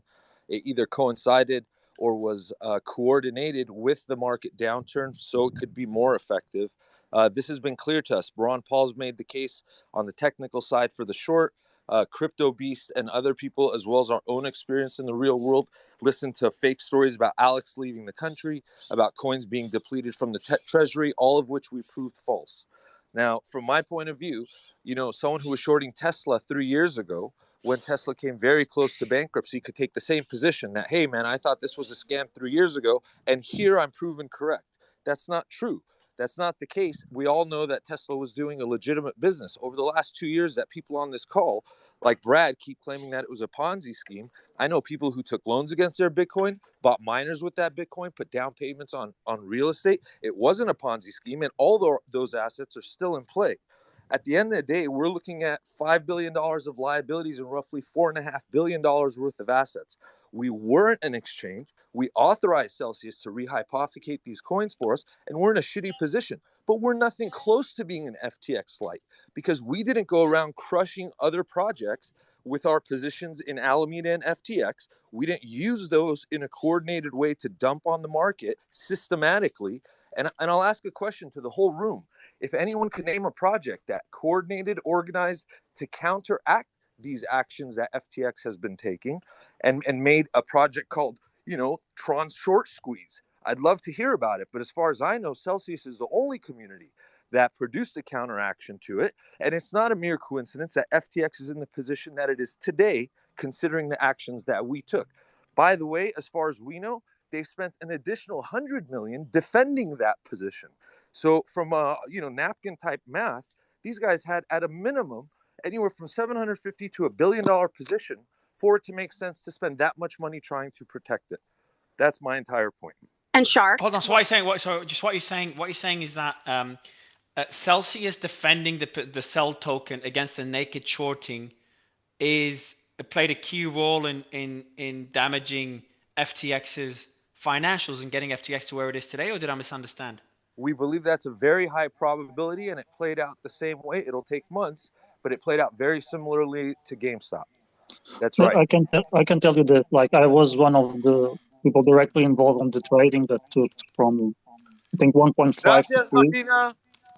Hold on, bro. And Shark, say hi to Martina, Shark. Hey, go ahead, Shark. Go ahead, Ron. Sorry, and I can tell you this: like, if you are buying sell on FTX on spot margin, you are instead essentially shorting FTX.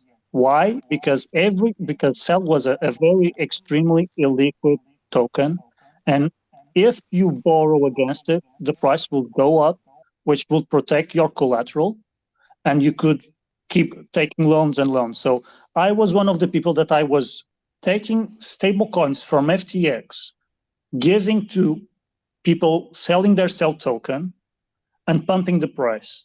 And that stable coins were being drained from FTX. And you had like the CEO, the COO of FTX in our spaces. We had Sam Bankman-Fried like block a bunch of people just asking questions about the naked shorting. And I can tell you that with Matt, it was very simple that Cell could go to beyond 10, beyond 20, even maybe $100, because there was not enough supply. And when we took to 4.5, something. So hold on, you're saying that without Alameda, potentially without Alameda, FTX is short selling and naked shorting, Celsius could have survived? Because that's a big statement. I'm telling that after Celsius call to chapter 11. We started the naked short, Cell short squeeze, which meant that we saw a bunch of spot shorts, and we knew we control X amount of supply. We knew that 95% of the supply is locked on the platform, that cannot move without a court approval. That left around 20 to 30 million on the open market. And in theory, if you just bought, you should remove all the supply and increase the price significantly. And I was on the front line pushing this price. And I will remember, like with Anthony, you were buying spot and there was no impact on the price. So what did I do? I went to, I got a bunch of people and we start buying Cell and keep borrowing against it. So it meant the higher the Cell went, the more we were protected from being liquidated, which means the more we could borrow to pump even more the price. And this happened on paper exactly as I predicted. So we took from 1 to 4.5. At 4.5, someone dropped around 200 million of derivatives of perpetual shorts to drive the price down. And he managed to not only provoke a cascading effect, but he also closed his spot position. So and between 3 to 4.5, I was expecting liquidations because we took to $4 to $3, and there was a bunch of liquidations happening on FTX, OKX. Those were the traders, right? But between 3 and 4.5, there was basically no liquidations at FTX, which is where Alameda operates. And that was very strange to me. And then there is like a drop of 200 million in a couple of hours, and you can see this on the chart. Just go to Cell Perp, and you can see this. And the price is that all in your thread as well, or no? The one you shared earlier? That part is just on the Proof, Can I you do can me? post Can you it. do? Yeah, if you could after this space, if you could go add it to your thread, because I added your thread in our thread. A lot of people will see it. If you could add this information to your thread, it would be great as well. I think it would be good to give Sure, clarity. sure, sure. I have a bunch of tweets spread around, but basically it's this to say someone didn't have spot sell when we took to 4.5, and the only way for you to drive the price is to using derivatives. So they drop perpetuals, 200 million on a 6 million spot position. Makes no sense. Why wouldn't you buy spot?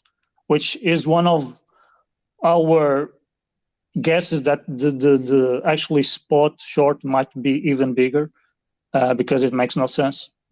So they did this and they managed to drive the price down. And guess what happens? They start to close the spot position when the price goes down and they are dropping perpetuals. So the price should go up, but the price is not going up on the spot because they keep shorting on perpetuals. So they are using derivatives to keep the price down and exit their spot position.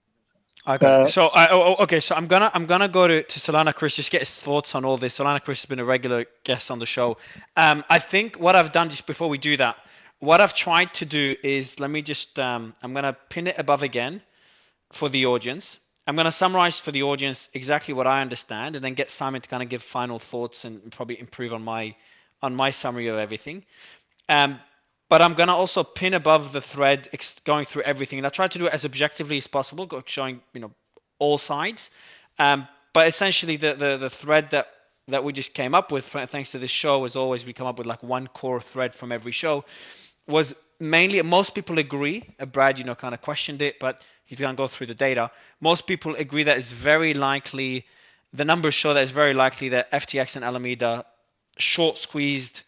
Naked shorted Celsius and the Cell token as part of a coordinated attack, or allowed for short selling. Not necessarily that they did it, but they allowed for it. Or allowed for it. Good point. Thanks for adding that, Brad.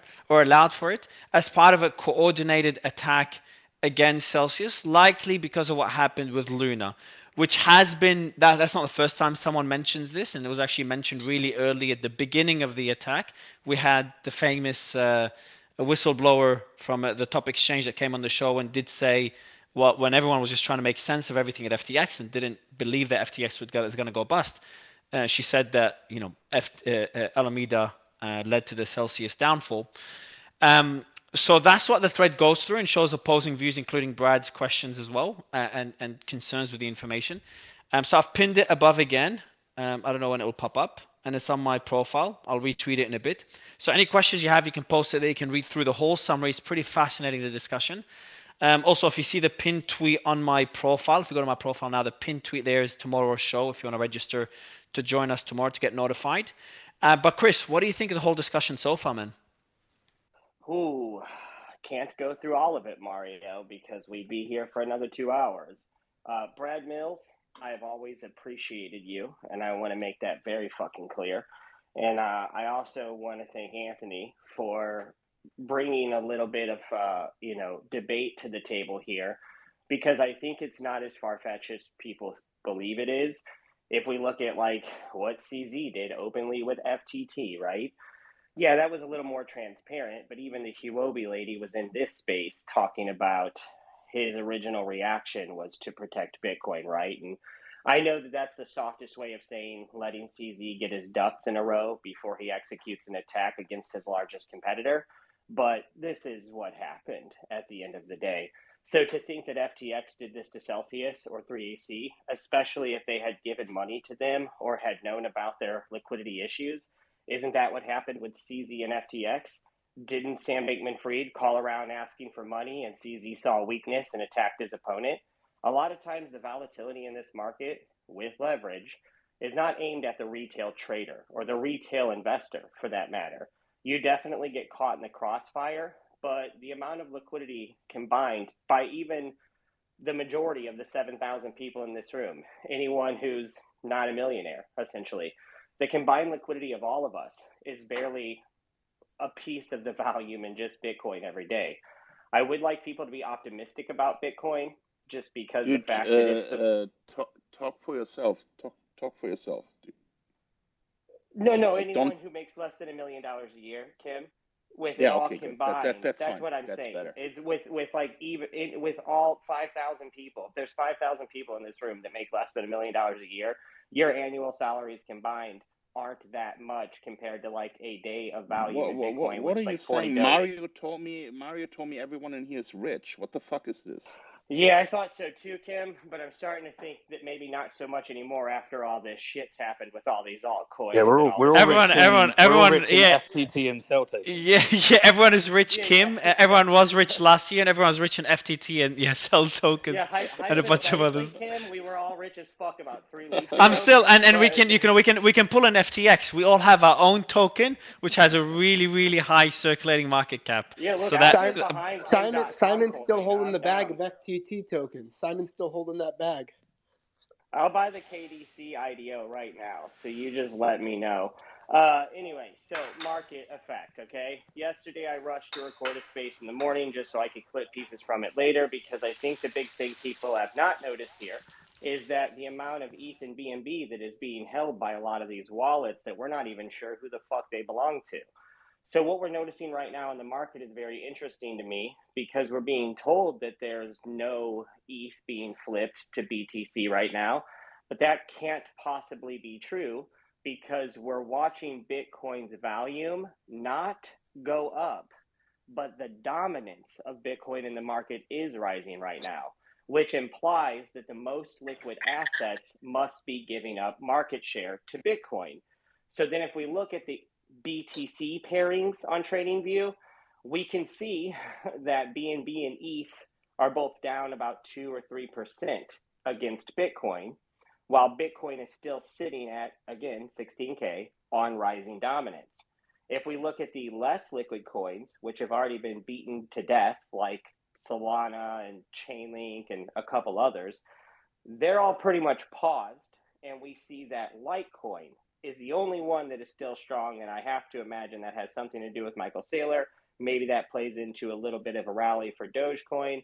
But right now, what it looks like is all of this liquidity that everyone is talking about right now, and that we're all kind of being distracted by the confusion. You mean when Michael Saylor mentioned Litecoin the other day, just as like a passing example? Yeah, and it's been like insane, Brad. If you go look at the you think Litecoin that the Bitcoin Litecoin chart, community thinks that now Saylor's like endorsing Litecoin or something? I think we should close off the story. We've taken a tangent here. Yeah, I think I know, right? They're afraid everything else is a security. That's what the fear is. So you're moving out of things that you don't think potentially are going to get labeled as security. Well, no. Litecoin's been pumping. I reckon we should Bitcoin close for off like the Celsius story rather than go into markets. That's true, Simon. But I actually want to say one last thing before I go. Is that okay? Just because there was something. Yeah, of course it is. And thank you for having me today. I appreciate it. There was a lot of talk of Ponzi, and I don't know how many people are aware that are in that mindset. But we very reluctantly, as a community, just paid for an examiner, a very, very expensive examiner, to investigate into Alex, the entire executive team, compliance, risk, and just the entire operation.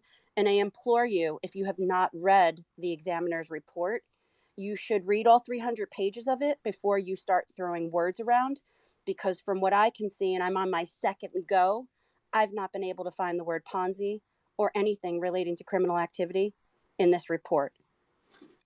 That's the first report, though. There's going to be a couple. There's just to clarify, though. The cell token and market manipulation stuff comes in a later report. That's only the preliminary report. Can we just get a link to that report, please? So there is a report that came out. You can find it on my Twitter. There's an interim report that came out, but just so everyone understands, that's only the first report covering one subject. There's going to be multiple reports on other topics. So it doesn't mean that there's not further things going to come out. This was the report just to resolve the custody versus earn issue. There's 7 different topics, and this was the first 2 in order to get through the auction, so that when people are bidding on the assets, they know who to allocate the assets to and who owns what. There's another 5 subjects, and it ends. It's in a very strategic order, and the very last 2 is sell market manipulation and executive misrepresentation are the final 2 topics, and they want to make sure it comes out in the right order so it doesn't screw creditors. based upon moving it into a Chapter 7, probably in what would uncover that the SEC was investigating in the first place. So what I'll go is Simon, and then Chris is giving more of an overview on the markets as well. So we'll do that at the end after you, Simon. Simon, do you want to give an overview of? So what I understood, I'll give it a shot, and then Simon, you can add on to it as we usually do. So what I understood from the discussion now is Luna collapsed, Celsius was hit hard. Wasn't hit hard. Celsius exited early, whereas Alameda was trying to keep everyone together. Alameda was hit hard, among others, 3 hours, etc. But Celsius, only lost, I think it was like 15 mil or something, which was a very smart decision in retrospect by Alex Mashinsky. And then that likely led to an attack by Alameda and potentially others against Celsius for what they did, which they would, I'm guessing they Let me blame on just the... Mark, can I just add there exactly that moment? So the attack starts with the STEs because Alameda was in charge of unwinding the position of 3AC. And they had enough STE to depeg it. And one of the reasons I came involved in the social squeeze because I remember seeing Mike or Dirty Bubble Media posts and other posts mentioning the illiquidity of it, and I found that weird. And people were trying to peg the depegging of the STE with the depegging of Luna, which has nothing to do with it. Is back to one-to-one. You could have a discount on the current market price or demand. But I'll add that's it, up yeah. there. So that's That's part of it. the Sorry. attack against Celsius was one of them is the depeg of the staked ETH, which Celsius had a lot of exposure to, and second one is the attack by the naked shorts by FTX and Alameda against Celsius, or them allowing others to short. So that led to Celsius. It's not the only reason Celsius is where it is today, but it probably put it in a worse position or triggered what led to where it is today. And it would have or could have been in a better position if that didn't happen. That's not, and I think a lot of us agree, not everyone, I guess, but that's not the only reason Celsius, I think all of us agree, that's not the only reason Celsius is where it is today. And there was a lot of other decisions that and other things that that are concerning. But in terms of focusing on the FTX and Alameda involvement, that's where it ends. So this is what I understood. I kind of put it in a long thread for the audience to go through and ask questions, etc. Because I think the panelists will go through the questions afterwards. It generally happens. But Simon, do you want to add on to what I said? Was that a fair summary? And what else would you add? All right. Well, first thing, I just want to say that this is probably one of the best two-sided summaries of many of the events that have happened from a bunch of people that were really, really close to this and have put in hours and hours and hours and hours. Now, obviously, because of our different relationships to the CEO, we all come from a slightly different perspective, and the human emotion of those relationships definitely ties into an additional narrative that you apply to some factual events that you can verify on chain, and everyone kind of has their slightly different version of it. So I think this is a very useful summary for people to go and draw their own opinions. And I guess the way that I look at it is from my perspective was as a shareholder. So we had, an $117 million position that is now worth zero in terms of shares. And when, I was working on a security law compliant version of this because we saw some issues and we wanted to do it in compliance with securities laws. That led me to testing out the product. And at its peak, I personally had $45 million of my own cryptocurrency on the platform. It's now probably worth, about, at best, $10 million. And if I'm able to get a bunch of securities and shares and equity and ride it through the next market, then there's the potential of a full recovery if the examinations and everything that comes from this goes in the right direction into the next market. So, that's the current situation. But where I came from this is everything, the summary that everyone just gave, while everyone will add their own slightly different version of it based upon their perspective, A lot of it is true, and almost all of it is illegal, and that's the issue. And so there are a group of people that believe that the illegality is okay, because they come from a different ideology of what's right and what's wrong.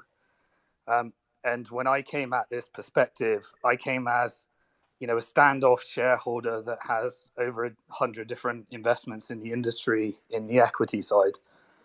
And during this whole thing, I was around when we had flags pulled up in terms of the compliance side, and when we were told that there's 6 different ways of generating yield, when I discovered that, then I soon realized this is a security, because essentially this is trading, this is directional, this is venture capital, this is hedge funds, and based upon that, I had a word and started to meet with Alex around how to actually solve that issue, and we started engaging in conversations, because many cease and desist orders were being put around the different companies, and we're the longest standing securities business, and we were being approached by multiple companies in order to try and acquire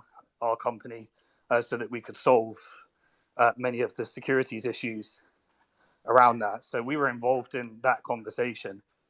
The whole time frame when this all happened, my father passed away, and I took about a month out when all of this was happening. And then the same day that the pause happened, my father passed away, and because of my experience with Bitfinex and other bankruptcies, I came out of that process and tried to put together a recovery plan based upon why this pause had actually happened, using a similar model to what we did with Bitfinex. But it was at that time when we started to try and unpack everything. And prior to that, we were due to do another funding round, because essentially the 400 million funding round, they took it on without actually giving our investors the ability to reinvest, which was a right that we had called preemption rights. And so we were trying to resolve that with the team. So our legal team was dealing, and then they said that we'll give you an additional allocation. So we were working on the round and doing due diligence. And there were 2 bits of information that we had a big falling out over. One of them was that they refused to give the regulatory disclosures that our US broker-dealer was requiring. And they didn't want to disclose that. And the financials, they didn't want to disclose the financial position of the company. And so involved in all of that, then it moved over to the pause. And shortly after that, after dealing with my personal situation, I was then, excuse me, sorry. I was then sent video after video of how the product was represented to retail investors. And when I started to actually cover, that this actually was meant to be a security, and earn is a security. And when you hold things in custody, you're meant to have segregated funds. And if you over leverage and have a hole, you have to have a banking license. And if you're offering these loans, you're meant to have lending licenses and stress tests and everything that we've discovered that essentially blew up FTX. When I started to reveal that, a lot of the community accused me of being the shorter. And although the narrative is now that it's FTX and Almeida, a lot of the community thought it was many other people, and I'm still to this day accused of being the short seller. That type of narrative was passed around. And so, if you want, I can speak to that. I was one of the few criticizing you, but you have to check things from my perspective. We have 12 million spot shorts that happen to just come out of nowhere, and we have continuous attacks on our community. And the first post that you posted was mentioning the Goldman Sachs acquisition of every single asset, and maybe you were baited into that, but from a perspective that someone that knows what the manipulation that happens on the stock, like you have people that leak like information to journalists, and then they create an article that they promote and then they short on top of it. So when I saw you just spam a bunch of like I think 30 tweets just about the Goldman Sachs buying all the customer assets, for me I saw you provoking fear in the community and trying to put yourself in a good light. And also to the same thing, you were the first to engage the community. And in your plan, you had 3 proposals, like 3 lines of fixing this issue. One was, I think, working with industry leaders to try to come up with a solution, implement a sort of proposal like the Bitfinex that you did. And the third was a takeover and a replacement of the entire team. And actually, in some of the spaces that you believe that was the only option left. So I see a bunch of spot shorts and perpetuals manipulation, like people paying 3.12 to shorten perpetuals per hour. And then I see you trying to promote fear and try to do a takeover. You have to understand those things at the same time puts you in a place, no matter what you say, you were one of the forces that was trying to promote the takeover and replacement of a team. Like maybe it was pure bad luck that you came up with that. And I know a bunch of stuff that happened. You already explained that Celsius did not allow you to enter the funding round that Canadian pension funds did. So they actually went against your contract, and I think that's a very interesting information that points to mismanagement, I guess. And the same about that the issue of. But we kind of reached the conclusion that it seems Alameda was the one responsible for most of the damage. For sure, I agree that Alameda was there, but I never knew which side Simon is, because he could say that I'm here to help, but he could have a trader that or an investor that is working with him and that is indirectly shorting the sell token because he knows Simon is going to try to do a takeover of the company, which he said it was a good option as well, or replace the entire team. So did you guys happen to just look at the crypto? Maybe I could just finish off and then. I'll let you continue. Sorry, Sam. Go ahead. Yeah. So thank you for saying that, Ron Paul. It's been a massive journey that we've all shared together. And yeah, if you come out and you're putting yourself in trying to solve these types of problems, you're going to be attacked, and the attacks come in every direction. And so I've spent more time on Twitter as a result of Celsius than I've ever spent in my life.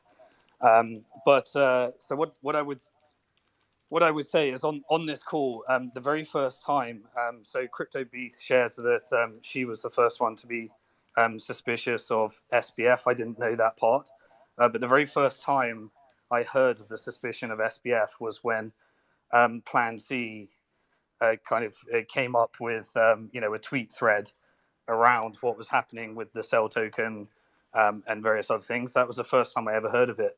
The first time I ever came across the evidence that there was naked shorting was because Ron Paul sent it to me, and immediately once I actually took the time out to watch it, I called out SBF, and I got a reply from SBF on various other things, but it was Ron Paul that shared it. Anthony took a leading role in unwinding the fact of what was Alex's thinking in terms of this Bitcoin mining operation. That was it was just a community effort to really unwind all these things and figure out exactly what was happening. There was a short squeeze, and the short squeeze kind of became a bit complicated because There were people that were just trying to make money on the Cell token outside the app, and then there were people that genuinely had, millions and millions of dollars and their life savings, and their life was ruined. And they were really, really concerned about what they need to do in order to try and get their money back. And so you had this very strange misalignment of interests with anonymous people on Twitter, where you had no idea, why they were sharing such narratives. Ron Paul shared, well, I was accusing you of shorting the company to try and do a hostile takeover. That's a theory around certain actions, and all of these different narratives come out in these really interesting scenarios. But I just want to say that there are bad actors in this industry, and there are people that are more responsible than other people for significant loss, financial ruin, and SBF certainly, it sits on the top of the chain of somebody that's caused massive loss and financial ruin and destruction for so many people. And in my perspective, there's an element of responsibility that when you are going out to people and telling them to take their money out of a bank and telling them to take their retirement funds and convert it over here, and that it's safer than a bank, and it's backed by a $2 billion balance sheet that turned out to be in a liquid token. And a lot of people do that. And a lot of people are actually suffering right now as a result of that. Then that really is not something that's justified by somebody else doing harder actions and stealing more money, and doing worse things in bigger and bigger types of things. So, that's there are bad actors, and at the end of the day, the end result of all of these Chapter 11s needs to be a good result, and the best result is that people get what money is left back. And if there's any securities that were bought with our money illegally, then they should be the property of those that are entitled to it. And we can use these Chapter 11 processes in order to ensure that those that were most harmed by this receive the assets. And so in these Chapter 11s, you kind of get four outcomes. One is you have the outcome of a Chapter 7, where the US trustee comes along and says it's a Ponzi scheme, it's a bunch of crime, let's take it over, let's liquidate everything. And in some cases, probably FTX, that is what may happen. Another outcome is that the company just gets itself in a bit of a pickle. I should imagine Digital Currency Group is in one of those positions. And they got themselves in a bad position because fully disclosed bets went wrong. And therefore, they just need to pause, reorganize, and get out of it. And they were a good actor in operating within the confines of the law with investor protections and didn't make massive misrepresentations of the risks. And those people should be reorged. There's also, a bidding process whereby someone predator like Sam Bankman-Fried had the opportunity to come along and take the assets of the victims and purchase them for pennies on the dollars in order to try and fill his own hole and cover up much of the fraud in his organization. And there's another outcome, which is where you can use the bidding process, and you can use a bit of financial innovation, whereby everybody gets their own coins in custody, their own assets as securities, and we can engage in voluntary investing and trading, selling those securities if we want, and getting out of the market or staying as a long-term investor. And I think that the best outcome we need to get for all of these Chapter 11s is that happens. Celsius was first. Celsius does have a bunch of assets, and those assets should not be, forced to sell in order to reinvest in a new concept.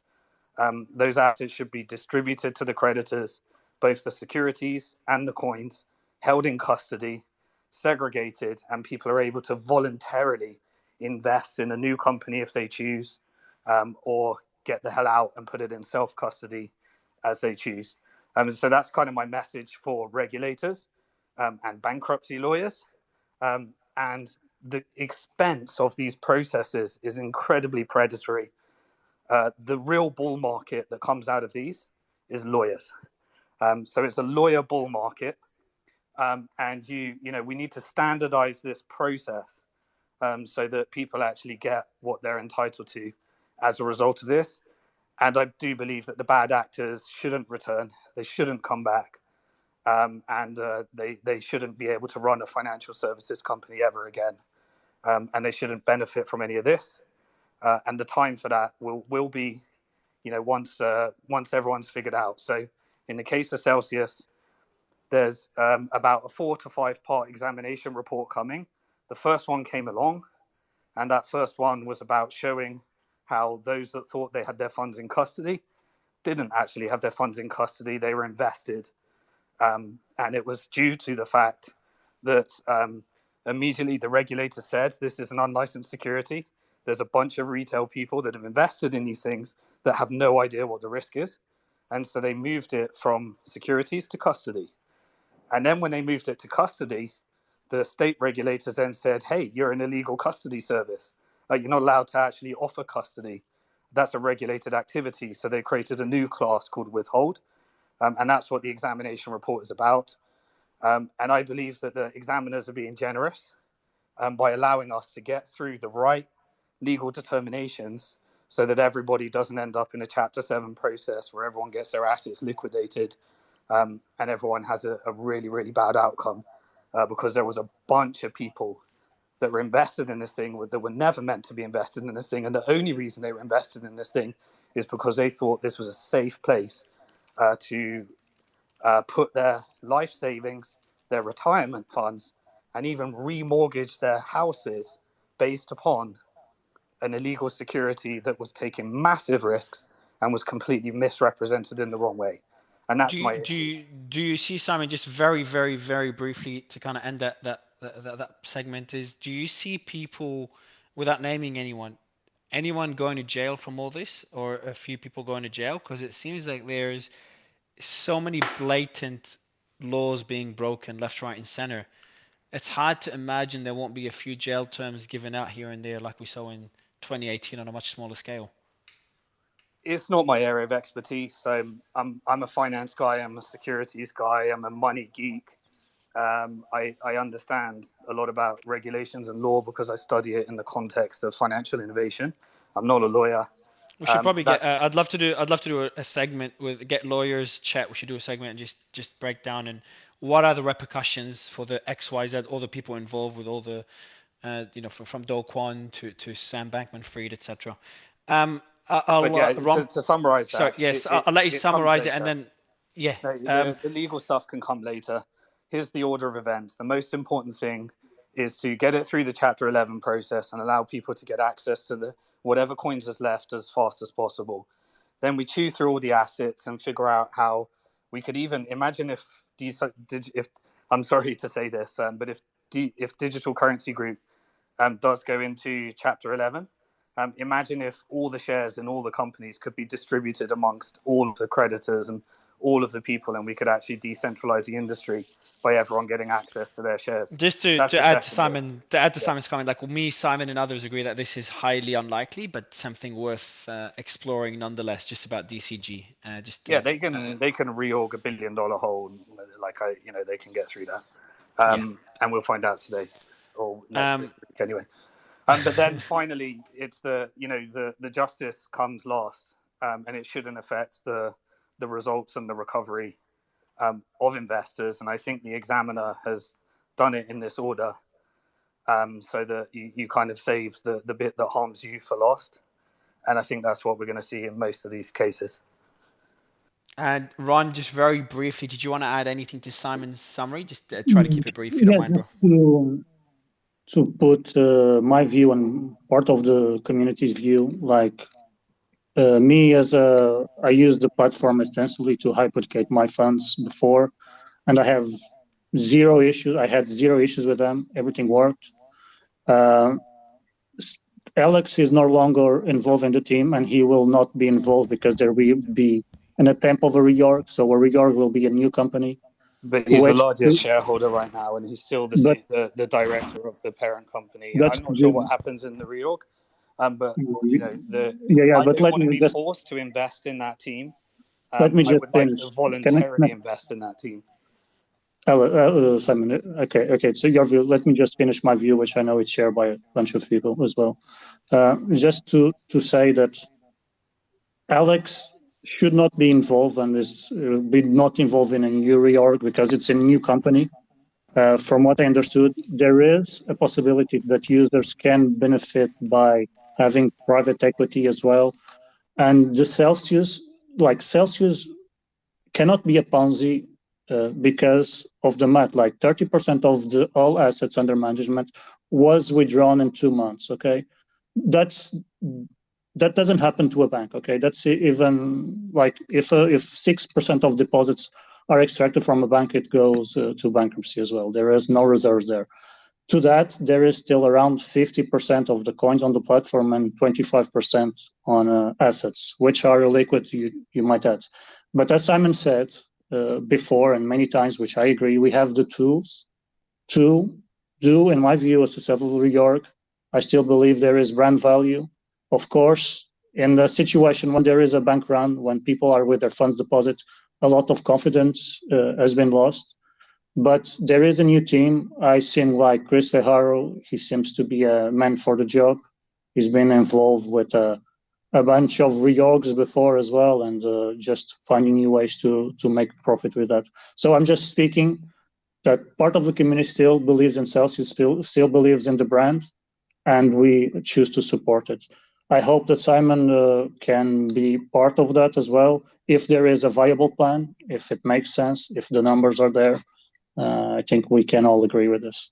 I hope. This is exactly, Simon. This is exactly where you and Ron have a virtual hug, a metaverse hug, just for the record. So everyone, just imagine Ron and Simon hugging right now, and it's pretty cool. It's just fascinating to see since the collapse of FTX and Alameda, it's just different people either finding out that they had a common enemy, like we just did now, that it initially wasn't clear, or just breathing a sigh of relief, which we heard about Do Kwon and 3 Arrows Capital coming out of, quote unquote, coming out of hiding. It's just such a fascinating story that Netflix is gonna. Something funny, Mario. Like on the last court hearing with the current CEO, he went over the Celsius security compared to FTX. So I don't know what happened, but someone hacked FTX and withdraw the funds. On Celsius, for you to do that, you need 4 people to sign it and to have a video. So you not only have to sign it digitally, 4 executives, you also have to be connected to a webcam to make sure it's you that's signing it. And I do want to say like what happened with FTX and Alameda is incomparable to what happened with Celsius or Luna, at least in my opinion from what I've seen. Just the amount of malicious behavior by Sam and crew is a whole different level to other players Mario, that I would like to say that it is the people on this call. I had no idea what was happening at SBF and with SBF and FTX until the people that presented all these ideas here told me. And the Celsius community were way ahead on the shenanigans that were happening and they were shouting. You're the reason. I'll give you as loud as they could. Yeah, you're the no one reason would we listen. just had. You're the reason we had. You brought this to our attention yesterday or the day before, and you're the reason. I think 2 days ago, and you're the reason we just did this panel today, getting people from the Celsius community. Because yeah, there were based on what you said and based on the threads that have been sent, they were one of the first to start ringing the alarm on what Alameda and FTX did, and that could be because Celsius is one of those early victims to Alameda's shenanigans. But I'll go to just to kind of summarize, Chris. You were making a point on the market, so we kind of end it with there. And I know Piotr has a macro, a quick 3-minute overview on recent political and macro events as well for the audience, just to stay in the loop. But Chris, I'll give you the mic, man. It's been a hell of a fucking panel. It's been insane, insane panel.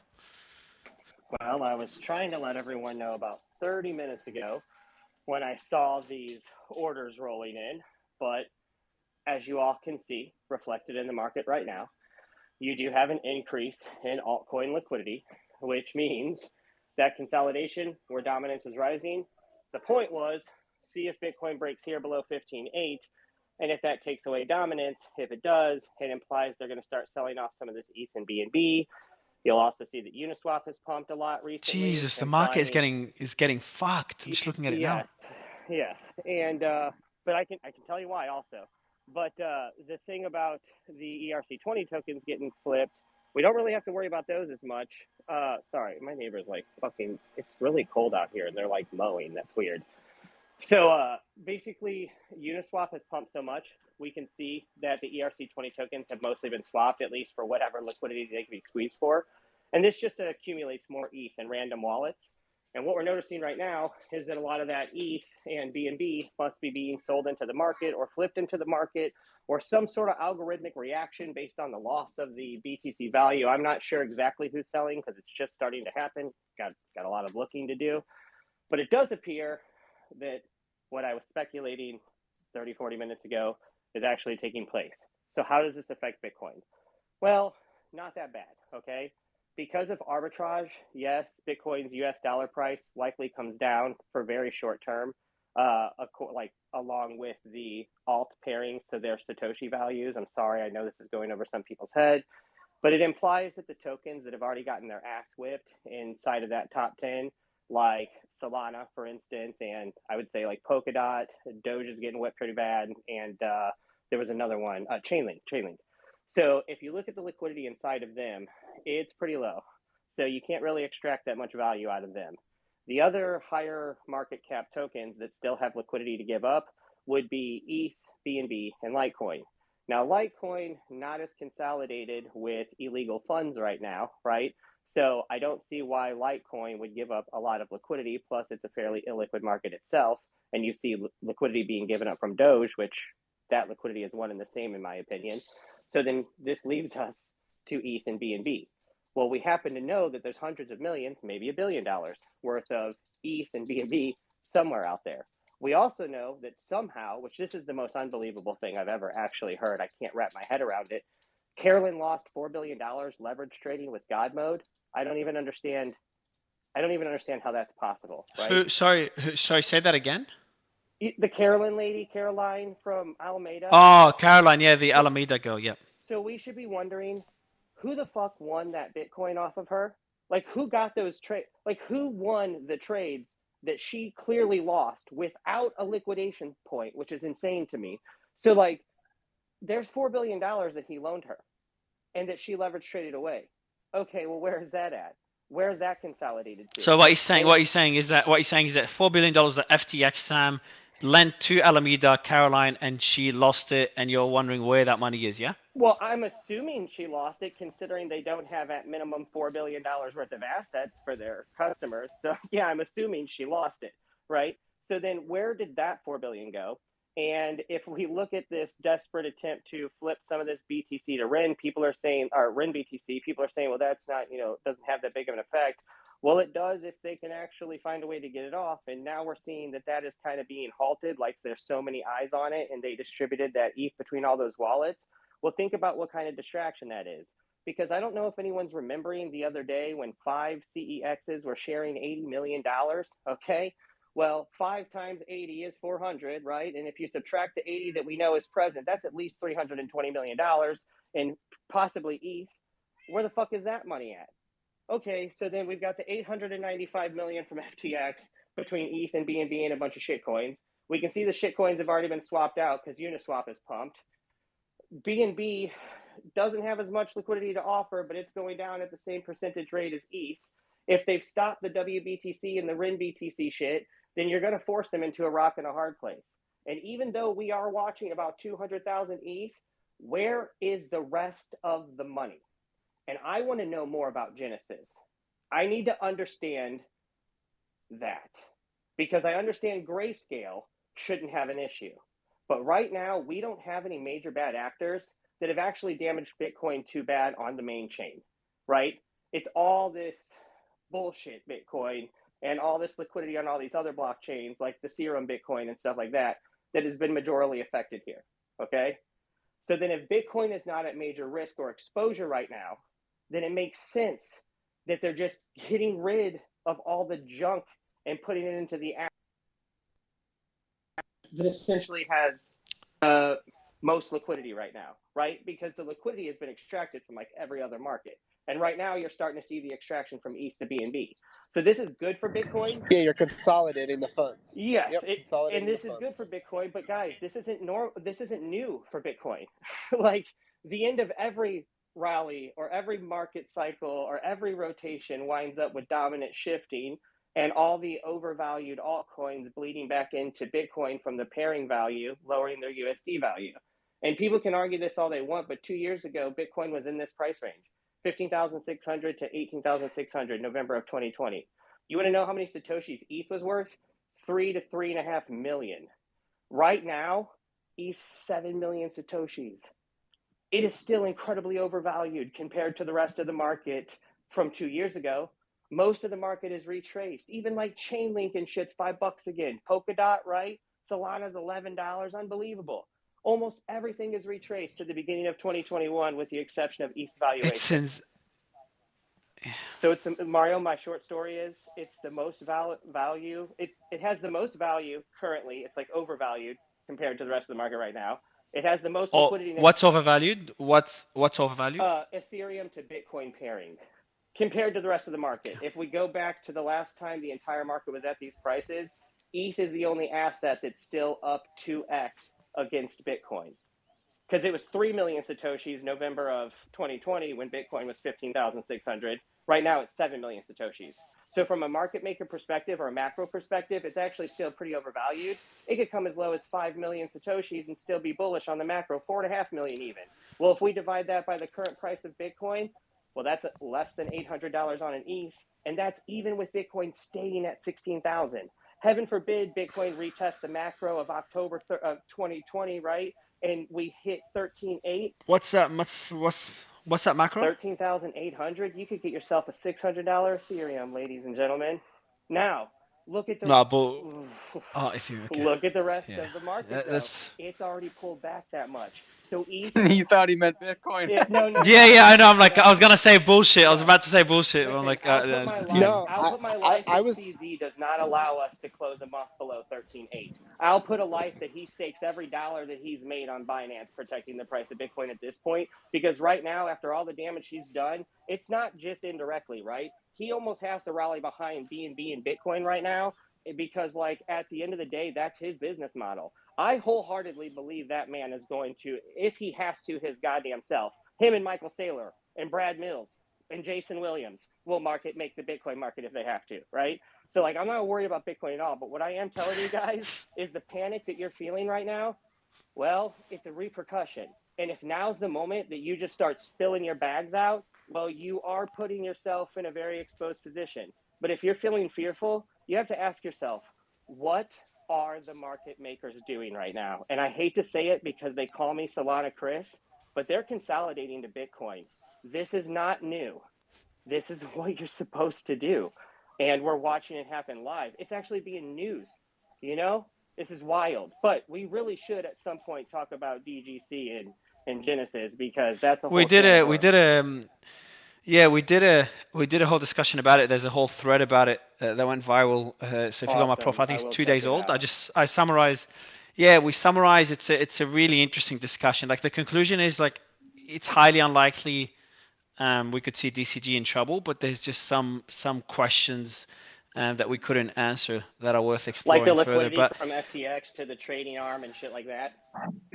Yeah, and like they're raising apparently Rand did a great overview about it on his channel as well. That Genesis and DCG are struggling to raise that $1 billion they need by Monday, which is today. No shit.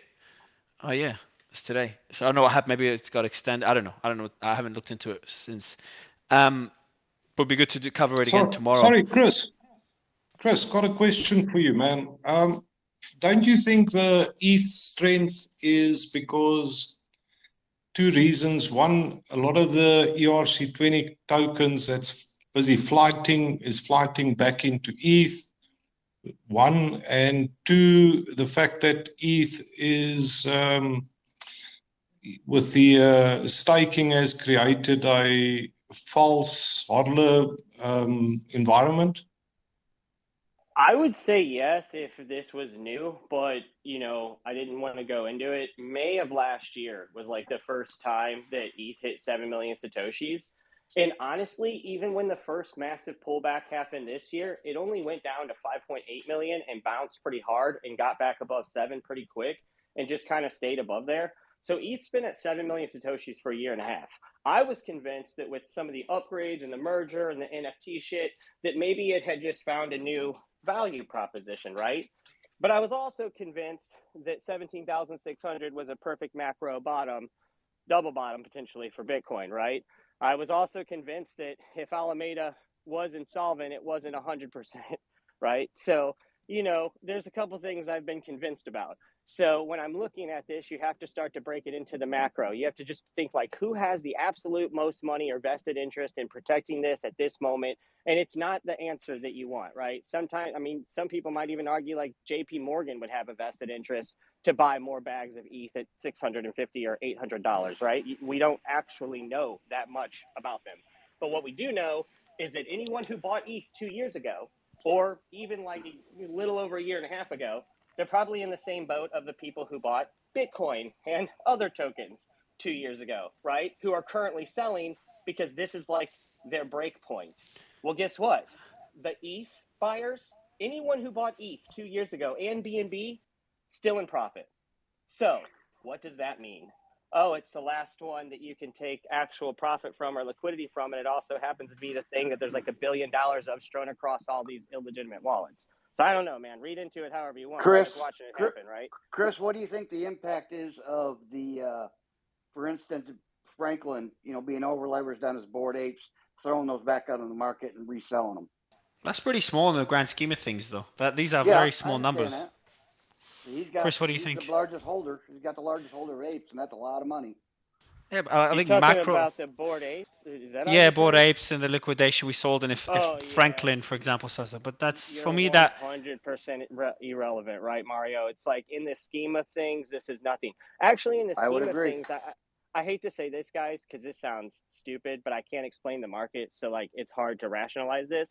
But in the scheme of things, when you see a company that's down 175 million get loaned 140 million, a lot of people see 35 million and think, my God, where'd it go? I see 35 million, I go, okay, well, that's replaceable.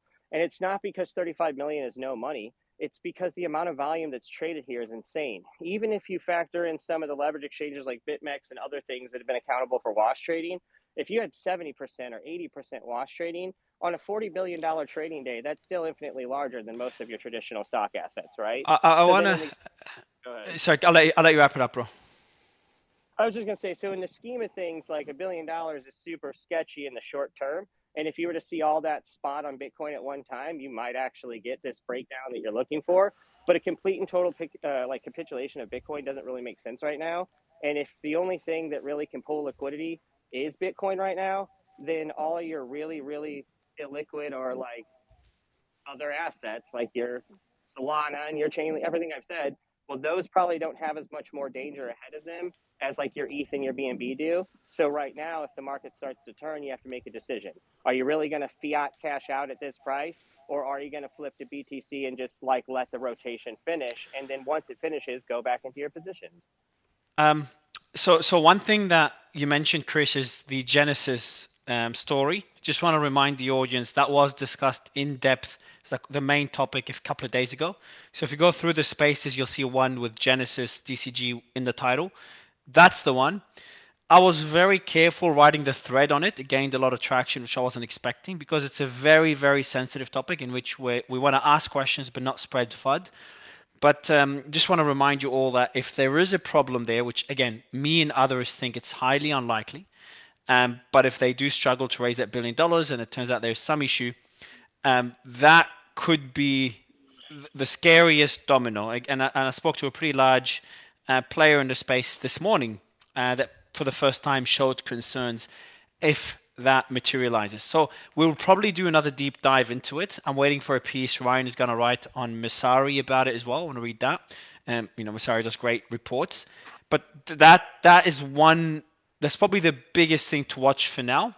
And to go through the thread about the whole Celsius Uncle, I'm muting you, bro, because you got background noise. The thread about what we discussed today, the whole what was considered a conspiracy before, Alameda, FTX, shorting Cell and attacking Cell after Luna, among other conspiracies that are starting to come to light now that actually seem to be true. A lot of information that was shared today is in that thread, including other threads I've included in the thread.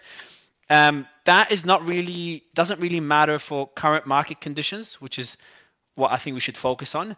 It shows how dark the story was and how complicated it was. I want to go to a question to Brad quickly before Piotr summarizes the macro news. Brad, how long have you been in the space? 2011. Right, man. So very briefly and openly, are you concerned, and how do you compare this to Mt. Gox or 2018? You're muted, bro. Is it good now? Okay. Yeah.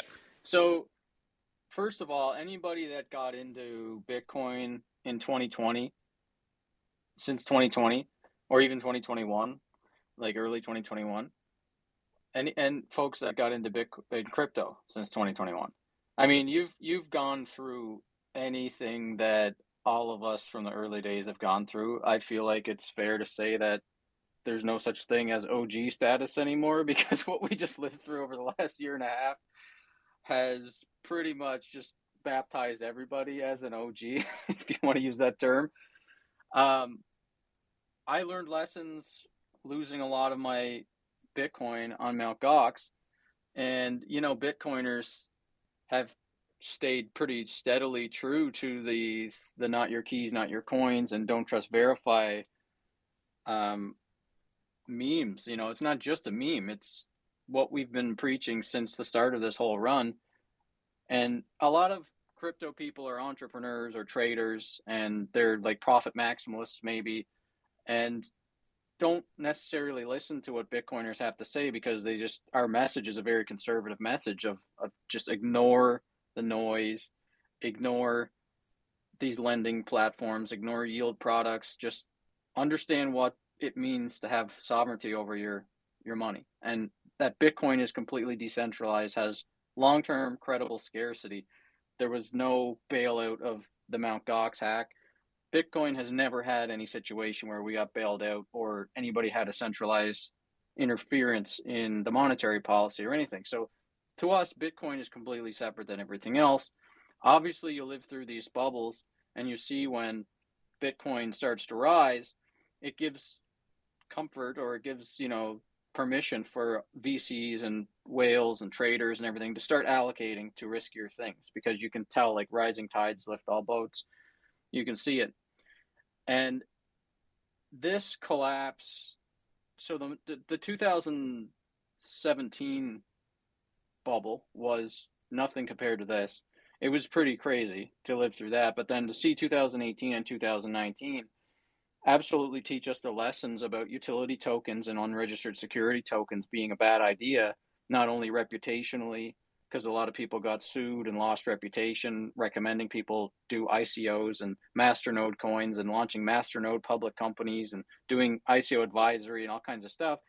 It's a lot of reputational damage, but also financial risk, because most of the tokens that we kind of felt like as a community, if you want to call crypto investors a community, the general consensus was, well, I guess venture capitalists and devs have created this new form of venture capital, which is utility tokens and protocol tokens, which somehow disrupts venture capital and the regulators. And then all through 2018, when the bubble popped, clearly it had popped January 2018. And just like this year, the bubble popped January 2018. It's almost a complete parallel. So if you want to understand what's happening right now, you just have to go back to January 2018 and look at the next 2 years. And I've been kind of tweeting that this was my prediction of how things were going to play out, that it was going to repeat exactly the same way, because it inflated exactly the same way. And we had the same people come back into the markets as were in 2017. The exact same groups of people came back in, started redeploying capital, pumping things up, and created this massive bubble.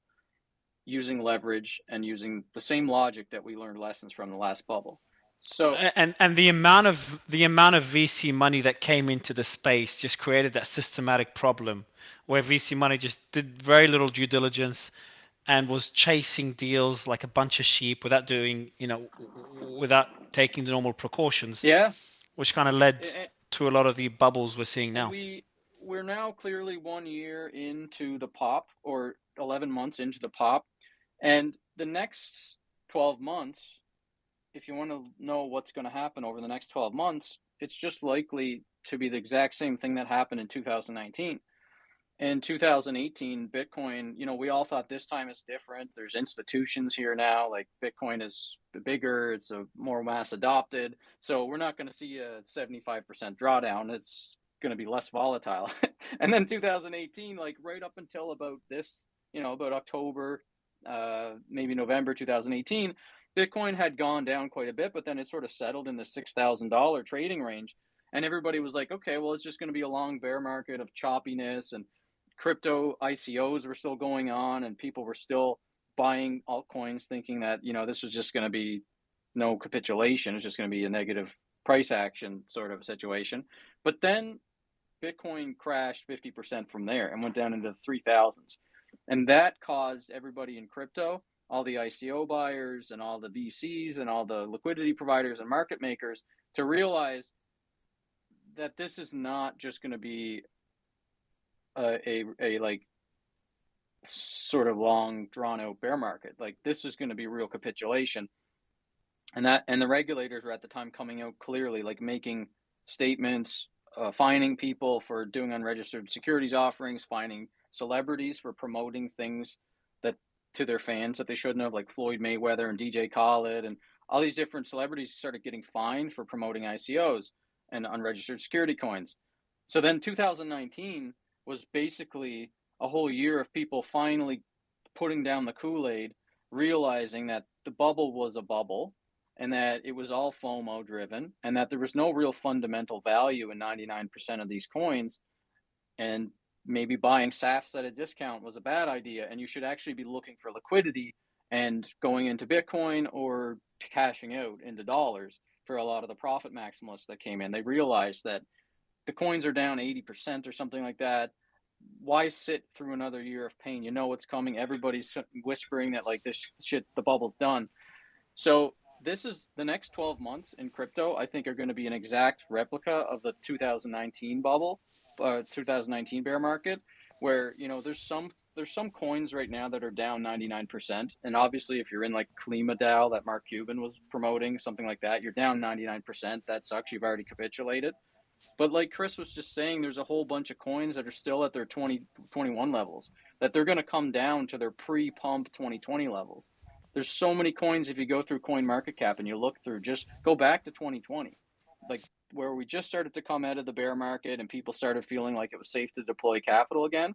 Nothing fundamentally changed about the value of those tokens. They were just pumped. So I think there's going to be significant carnage in crypto markets as market makers remove their liquidity from DeFi and they stop marking up these coins, and people just sort of go back into Bitcoin and cash, and they don't want to take the reputation risk of promoting dog shit to their fans, and they don't want to take the legal risk of getting sued, and they don't want to take the financial risk of holding the bag open for people to sell to them. So the next year, I think, is going to be a lot of like real capitulation in crypto, NFTs. Until Mario changes his picture from a JPEG to yeah, this is to how we can see his handsome face, then we haven't capitulated. So I'm still waiting for that.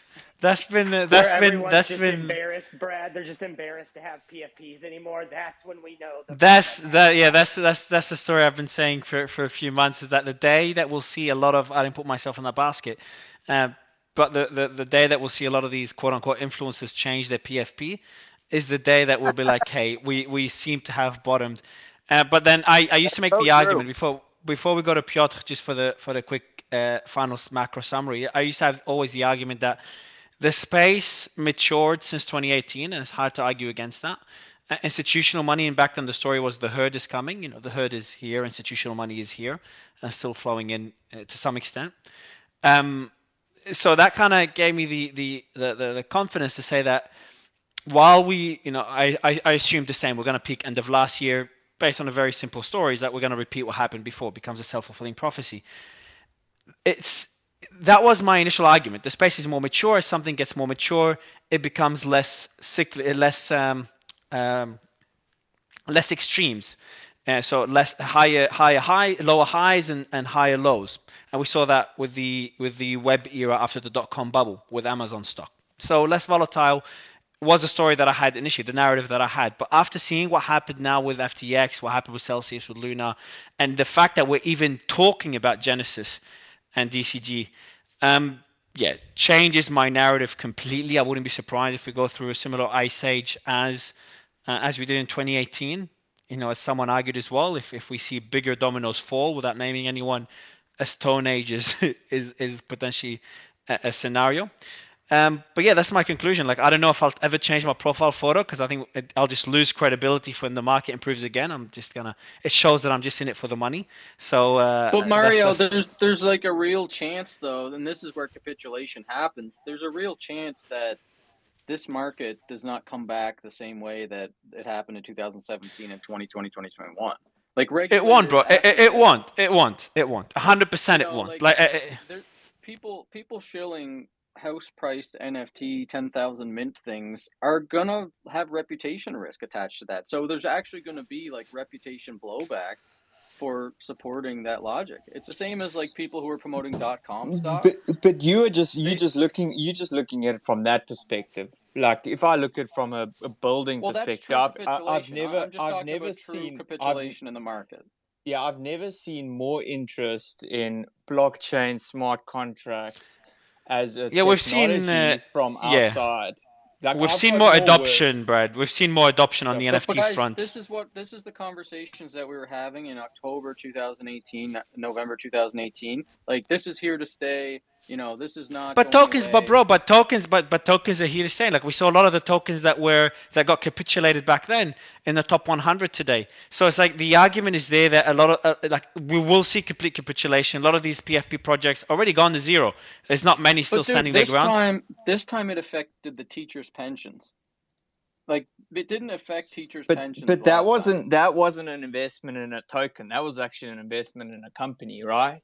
They were just in crypto. They could have invested in Bernie Madoff's Ponzi scheme, matter. Right? Like, it's the narrative that look what happened. We had the biggest celebrities in the world, huge politicians, all attached to these basically scams. That is going to have a real big blowback on regulators. From a regular, but why is that? Down on this stuff. Yeah, but that's not the .com. The same happened in the .com, right? They were all exposed with their pants down. We look at the technology come from that. Yeah, and then what happened? Like, you had clear delineation of penny stocks as this sort of like unattractive thing to be associated with investing in bonds or whatever. There's going to be enough people that got affected or know somebody that got affected by the crypto collapse of all these schemes that happened. Got to think 200 million people or so got into the bubble this time. That's enough to propagate the information. But regulators coming in is not, in my opinion, is just not a bad thing for the market, not a great thing for technology and what the purpose of blockchain, of Bitcoin and the blockchain. True, from a narrative perspective, but for investors, for institutions, one of the hurdles. If regulators come in and they actually tame these markets, like through all other histories, other bubbles in history, whether it's the oil boom or the gold boom or the stock trading boom of the 1920s, after these big fortunes are made and it starts to actually reach regular people and affect pensions and banks, they come in and regulate it and they tame it. So I'm not saying this stuff's all going away and there's only going to be Bitcoin left. I'm just saying that you got to pay attention to the valuation of these things. And a lot of this stuff is extremely overvalued even still. And if the regulators come in and there's a path forward for a lot of these tokens that maybe can survive based on being a registered security or whatever, you got to kind of look at like what's the valuation and how do you do a valuation on these things. And it's certainly like a lot of stuff is way overvalued. You know what would be funny, Brad, if in a couple of years me and you are on stage again on the show, and you've got a punk and I've got a punk as well. You never know. You never know. You can have, you never know, or some other BTC based NFT, maybe a BTC punk. I hope everyone enjoyed the panel that we had today about the FTX whistleblowers from the Celsius saga. So you can go to my profile for the show for tomorrow. You can just register for that, and I will give the mic to Piotr. So Piotr gives us an overview, a more macro overview that could relate to crypto in some ways, and in some ways doesn't. That I think the audience really appreciated when we started doing that. So Piotr, is Piotr still with us? Yeah, he is. So Piotr, it was a pretty doom and gloom show today. Not sure if the world news kind of offers a bit more hope, because from a macroeconomic viewpoint, it's looking rosy. Like if this FTX saga didn't happen, we could be having a very different discussion right now. You know, a pivot is looking more likely. So we're not even discussing that anymore. But anyway, off to you, Piotr, if you're still with us. Yeah, just about. Hey, mate. Yeah, a few things. If you don't know me, everyone, I'm Piotr. I focus more on the macro, the geopolitical risk, the geoeconomics, and, you know, just I'm one of those pesky globalists. So keep that in mind. No, I'm joking. I'm not a globalist. But yeah, there's a few things I would say. Firstly, the Mexican economy is set to likely grew by about 5% in October. That's what the National Statistics Agency showed on Friday. So that's quite good. Mexico is one of the rapidly industrializing countries, or IINCs. But is Mexico growing good for the world economy, like a good indicator, an early indicator? Is that what you're trying to say? Well, I'm coming to that, Mario. So it's Mexico is illustrative of where, shall we say, certain countries are going in Latin America. Brazil seen an improvement, obviously, because of the election. People were relatively favored by the fact that Lula won instead of Bolsonaro. But on the other side, on the flip side, India's growth, this is a forecast by Goldman Sachs, India's growth is forecast to slow next year. So it very much depends. India's been one of the fastest growing countries since COVID.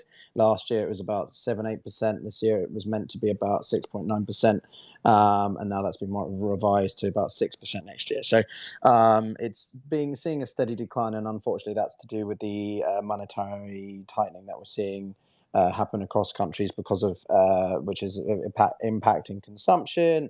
And more of the demand side stimuli that you'd want to see. On the British front, the UK has said very clearly that they're not going to be pursuing a deal with the European Union. Rishi Sunak, who is the finance minister and then became prime minister, basically said, "Hey guys, sorry, but we're not going to be doing anything of like some people were floating the idea of a Swiss model, which is basically lowering barriers to migration, but increasing sort of financial regulation in certain areas.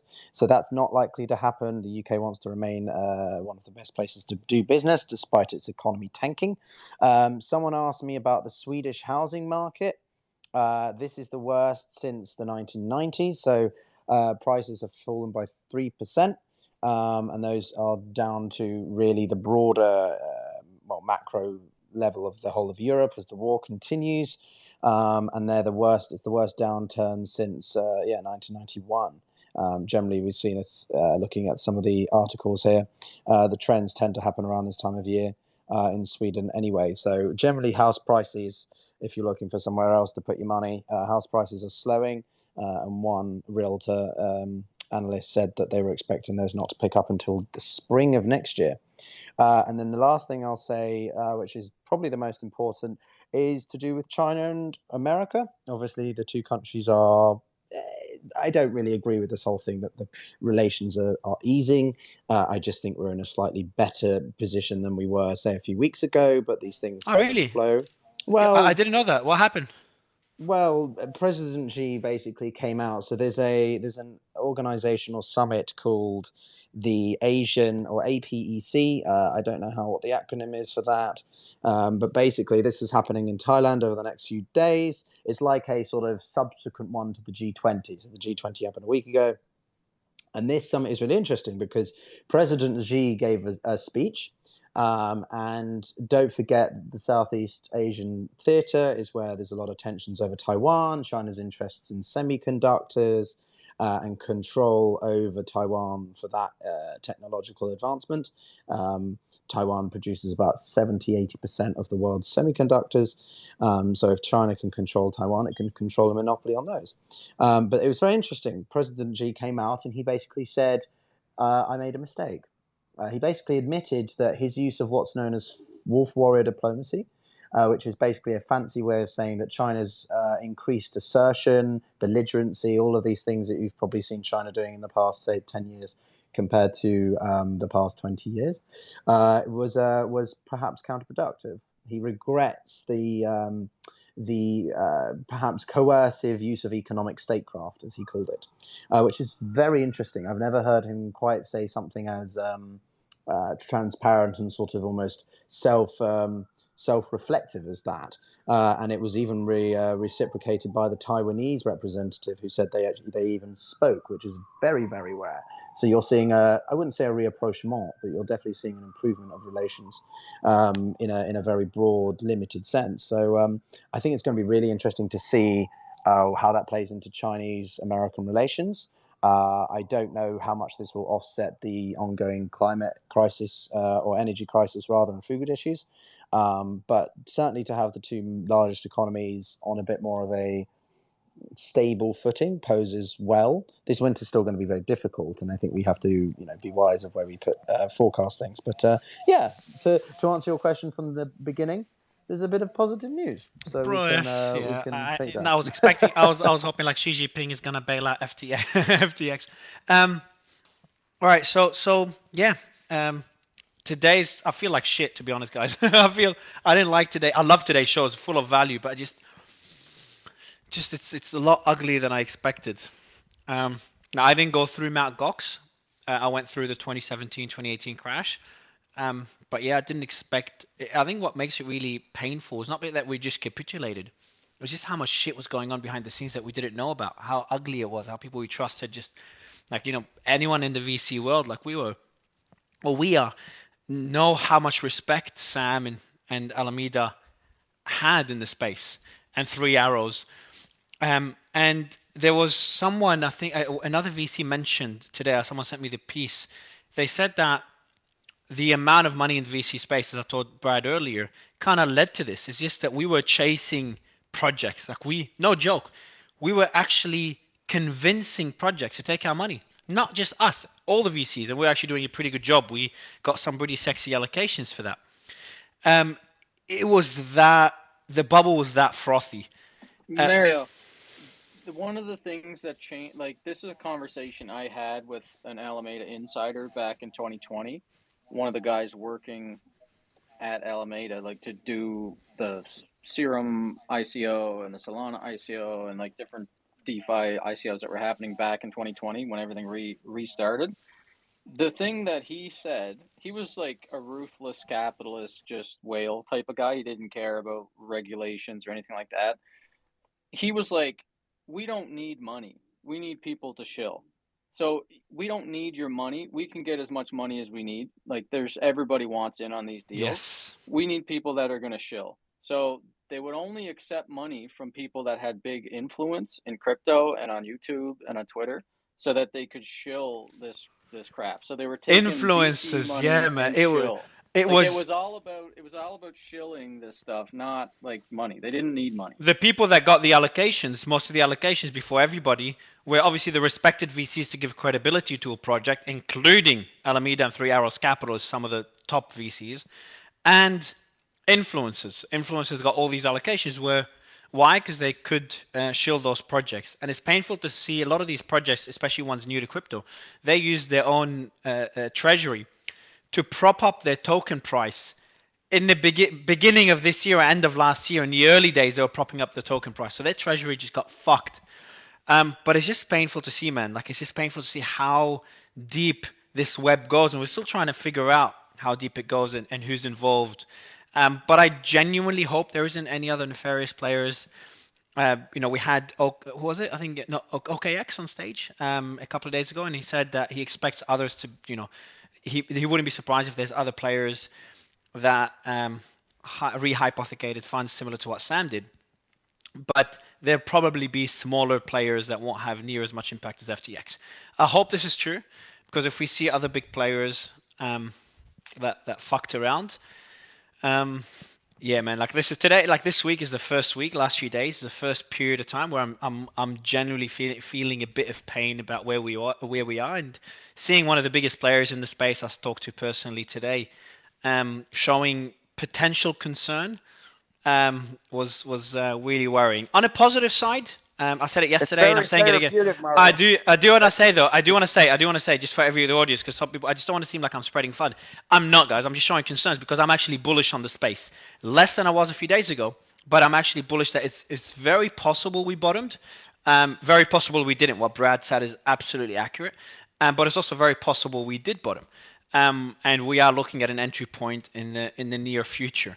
So on a positive note, as Umbrella also said, adoption's increasing, the space is maturing. I'm pretty bullish that we've moved away from a lot of the hyped up assets and the shilling and pump every fucking 90% of tokens pumping every day. Dude, they just raised $200 million for Matter Labs last week, and they plan to launch a token for a Snarks sidechain for Ethereum. Which shows two things. Which shows that the bubble hasn't popped fully. It shows that we got a long. No, but it doesn't. No, but it might show. But this is no. How long ago? But how long ago were those funds committed? Because they could have been committed 6 months ago. No, even if they, maybe they just announced it. True. Yeah, true. Usually those funds are committed a long time in advance. No, but I wouldn't on a positive note, though, Mario. Like in my description of what happened the last time, if you look at the Bitcoin price, everybody can go back and look at Bitcoin in 2018 and 2019, and look at crypto in 2018 and 2019. By the end of 2018, Bitcoin had gone down into the $3,000 range. That was capitulation for Bitcoin, and it was just the long-term hodlers left, like Trace Mayer used to call them the hodlers of last resort, and that's what actually caused Stan Druckenmiller to have some conviction on entering Bitcoin in 2020. Was like looking at how many Bitcoiners just actually held through all the pain. But through 2019, it was a time capitulation. It wasn't a price capitulation in Bitcoin. Through 2019, we actually saw the price rise up and down, and it slowly rose up to, I think, even in the 9,000 range or something like that. It was volatile, but we never went below where we are right now. I'm saying in Bitcoin could be near the bottom for Bitcoin, and then we just have a year of exactly, like what could be is that we could it's possible we might hit really lower bottoms, as Chris said, but it's also very possible that we've near or bottomed or near bottomed. And but in crypto, in crypto though, it could go down another 50 to 75% or more, and some of them are just going to go to zero. Yeah, absolutely. Like a lot of these altcoins and projects will definitely go to zero. Some that haven't gone to zero already. But yeah, so the argument is, how long will recovery take? FTX definitely set us back a fair bit, as we still, again, we don't know what dominoes are left to fall, and that's what we're trying to untangle in this show on a daily basis. So anyway, I'll see you all tomorrow about the same time. I change up the time here and there. I think we got and maybe last bit of hopium news for Ethereum is that, well, the exploiter can't sell any more Ethereum to BTC. Well, they could, but there's only 172 Ren BTC left in the curve pool, so they can only get 170, which is $2.8 million. So other than WBTC and Ren BTC, is there any other ways they can get it into BTC? There are other ways. I'm not going to tell them how to do it. Wow, cool. That's crazy. So for anybody that has just kind of like woken up or come back from a week vacation, that they were sitting in Ren BTC farming, they're basically stuck if they can't get out because there's not enough liquidity soon. Well, there soon won't be. Yes. So, but they did say that the bridge will be open from Ren BTC to obviously back to Bitcoin native. So it's not like you're stuck with it. You can still bridge it back to a Bitcoin native chain. But yeah, if you were farming, if you were farming like ETH, Ren, BTC, and it was like 50-50 the pool, or you were farming WBTC, Ren, BTC, and it was 50-50 the pools, the weights have, gone like 80-20 or 90-10, so you're stuck on the other asset side of it. Cool. All right, guys. So I'll end the show on this note, a small positive note. I'll see you all tomorrow, and appreciate all the panelists, and I hope you enjoyed it. If you want a summary, if you came in late, the thread about the whole discussion, the whistleblowing Celsius debate, and Celsius guys warning about FTX months ago, and about FTX and Alameda's attack on Celsius, the thread is there for you to check out and ask questions, and the panelists will probably check it today and tomorrow and answer any questions. Love you all. Thank you. And hopefully tomorrow will be a green day. Bye, everyone. And hopefully Brad will have a punk. Bye.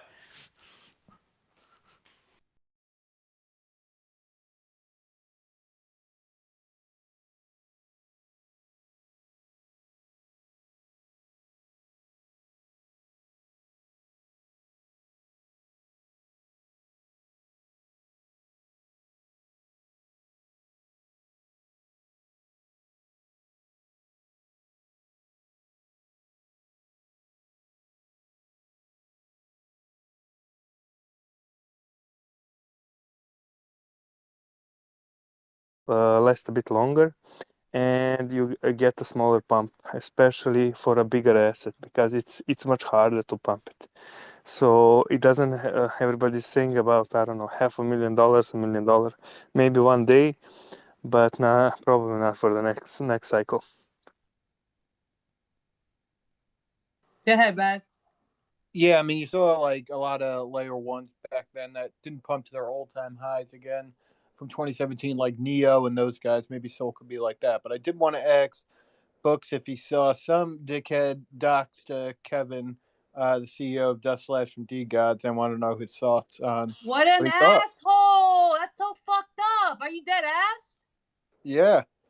Can you send it to me, DM? That's so fucked up. Yeah, it's like it's out on Don't pin Twitter. anything. Don't pin anything. What did I just Nobody. miss? I don't get. That's fucked up. Don't. Hey, That's say it fucked one more up. time. I missed a little bit what you said. I'm gonna send it over to you, Providence. Yeah, well, repeat it But while you're I'm gonna fucking doing beat your that. ass. You better pay attention. Anyway, that's so grimy. I was do reading not something on Twitter. condone doxing. That's so pussy, bro. That's so pussy, and I don't condone that. Unless they're already doxed, like that's so lame, bro. You're fucking lame. Anyway. Who doxed who? Doc Frank. Straight up, No, bro. somebody That's doxed the hella, that's CEO of hella Dust weak. Labs. Yo, you don't think Frank's gonna get doxed next? That's definitely gonna happen next. It's so grimy. Hey, bro. my brain hurts from the NFT ethics post about Azuki. Like, man, like pretty much he's friends with the dude from Valhalla. All right, bro. You think what's that one meme? I ain't Bro, reading all that. Machi's friends with the dudes from Valhalla. He said That's it 2 days ago, bro. Yeah, they're fucking VCs, they're bro. all super tapped in. That's what I'm just like. That's what I'm bruh, saying. It makes like no sense. VCs bro, are gonna be I'm tapped like, in with other VCs. and then all the question mark people think it's real. I'm like, come on, bro. Can we just relax on Monday? We ain't got to start all that. Oh my god, bro! Like if This you is don't the like problem. Valhalla, This is just the don't problem fuck that I with have it. with the market right now. Listen, I'm gonna tell you guys what's going on with the question marks, okay? And it's almost like, okay, let me just get straight to the point. When you he's already doxxed if it was a public record already. Like the person posted a public. Oh, so he didn't go dox against his will? No, it was kind of like, what do you call it? He wasn't doxed. I mean, like, he was doxed, what do you call it? I think the public record was, like, the filing of a company or something. But, like, in terms of, like he was just on, what do you call it, Mark's podcast earlier this week, and he was still covering his face and stuff. So, I don't think he wanted to. But still, yeah, I get you. There's a way to do it, bro. If you want to really be undoxed, there's a way to do it. And he did it the wrong way. Yeah, Books has a point. Anyway, the point about the question marks is this. I could care less about who rocks with who. For anybody that may not know or understand this revelation that I'm about to share, okay? And I shared this with a grown fucking man over the weekend that didn't even realize this. So now, the fact that happened, I feel like it's important to share. Because I really thought this was very obvious, but it's not. Okay? You are choosing a side when you make it clear that you rock with a certain group. And it's okay to rock. Like, technically, me and Books are picking the Bay C side, right? We got a fucking mutant. I can't say anything controversial to people like Zach or anybody in this fucking space without an ignorant shithead saying, "Oh, must have been a mutant. Oh, this is like stupid shit like that," right? But that's the life I chose because I have a fucking mutant. But aside from that, we're not like going against nobody, right? Basically doesn't represent going against nobody. The problem is some people or a majority, I think it's 50-50. I think half of the space doesn't like them. I think half of the space does. Regardless of that, you are choosing a side when you change your PFP to this person, when you add a question mark. And if you're cool with that, cool. But you got to be prepared to talk and respond to shit when certain things are brought up. And a lot of you guys don't even know the fucking narrative being pushed and you co-signing shit. And then you're mad when people go against you. Oh, I hope he's not mad at me. Motherfucker, what?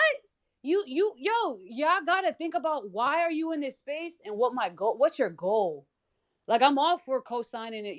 Like, I love it. I love it. And some people got little scrub things in their names for Scrub Radio. That's cool. But we're not telling you to do it. I'm just saying, just know that when you decide to clearly co-sign something, you might be burning a bridge. And I had to learn this shit the hard way, as emotional I can be and certain things. Diplomatic is like my word of the fucking month right now. Because I'm learning how to be diplomatic in this fucking space. So I'm gonna just leave it there. Nothing wrong with the damn question mark at all. Capitulate Like your whole Digital life. said, the scarlet mark. Sure, Hey, we whatever you want to call it. The diplomatic. We point are is not politicians. just know that you might be pushing a narrative you don't even know, right? That's so true. Yeah, I'm gonna go back to making my fucking speech. Hey, Prophet, Go ahead. we always say the hardest part of the game is staying in your lane. You know what I mean? So if you don't know what's going on, just stay on the sideline. Just watch this. Grab your That's popcorn. true. There ain't nothing wrong with laughing and pointing from the side and Web3. Somebody You said can the dunk meaning of on the somebody. question mark is to believe in something and question everything. I mean, that's Yeah, literally but my like, whole life. listen, Alex says a That's lot my of whole shit life. that So matters. thanks. He does. No, and it is. You should be questioning everything. And like, that's the thing. Like, he does make a lot of great points. I fuck with Alex on some things, but like, there's a deeper agenda. You have to understand that. And when you're walking around with his fucking question mark on your shit, people are automatically gonna group you the same way they group these retard mutants up on the stage. That I apologize for. Excellent space, y'all. But seriously, so it's like, even though he spits some alpha here and there and he does say things that matter, they do connect. There's other things that he might be working on in the background, etc. He might, and do you really want to be, are you representing his whatever it is he's doing next just because he made a couple good points, So you got to think about it. Right. But now, Books, just because he's got an agenda doesn't mean that some of the things that he says that are valid need to be dismissed, right? Where like the OGs come in is that they need to be the ones that are calling people out. Like right now, this space is a bit dangerous because we don't know who's who, right? Like we don't know whose agenda is what and like who's batting for who, and it's actually quite precarious, especially for the newcomers, right? Like so, the OGs actually have a lot of responsibility in outing some of this stuff because like no one's gonna know, right? Like Hey, we so. do that every day here, my bro. Right. Too bad we're all dinosaur fucking influencers, etc. Yeah, Post been here since almost day one. All of us been up here since day one, man, and we always press, we always push. But no one's dismissing old boy's point. What Post is trying to say is all the other bullshit you be on, being backed by VC, but standing like you for the people, all that weird shit, bro. That shit all caught up, and you can't be like neener with your fucking with your tongue out, dunking on everybody, and then you doing weirdo shit in the background. Not taking away any of the dope shit. I do not have beef with Alex. Everybody knows this. That's why he don't block me. I talk my shit, he talk his shit, and we respect each other. But I've been in his position before, like I've told y'all, when with my in the collectibles community situation. That shit sucks, man. Like, and you can't like. The NFT space is even more like eyes on, so it's even harder to come back from that. Like, you know what I mean? So the overall point is you could do so much good, but if the weird shit you doing overrides that, that's what people remember. You know what I mean? And I feel like after what's his name dunked on him, Zach, and he kind of chilled out, he should have just kept like that. Like still doing the spaces, still talking shit, but just not going over the top. Like, believe me, Prophets loves talking shit. Hero Books, we all put posts loves talking that shit. Black loves talking that shit. But you know, there's an area, bro, that you don't cross, bro. You just don't do certain things. And you do certain things when you see certain people in person. Like, you really want to say some fucked up shit? Tell them in New York. You know what I mean? Don't host a recorded space and it Yo, just I'll be upsets people. You diplomatic, feel by me? the way, but if you blocked, you're not getting unblocked. Sorry. I also don't think it was just Valhalla that got him disabled. It was D-Gods, yo. I think D-Gods were reporting the fuck out of him for disclosing information, and then Valhalla was like the finishing touches. Yo, chill. That's a heavy claim, Books. I don't want them coming after I mean, us, if motherfucker. you look at the Hey, I don't reasons, doubt if it. you look at the reasons Man, that I'll they were just say banned, I've never seen anything in the Discord, the D-Gods Discord, being like, yeah, because it's in the D-Gods house. Them never little seen geeks in anything that like house got bots and everything, bro. Frank did a space blowing Alex out. Well, facts for good reason, but it wasn't like anyone was like, "Oh, go report Alex and get him banned off Twitter." Like, no one ever had that vibe.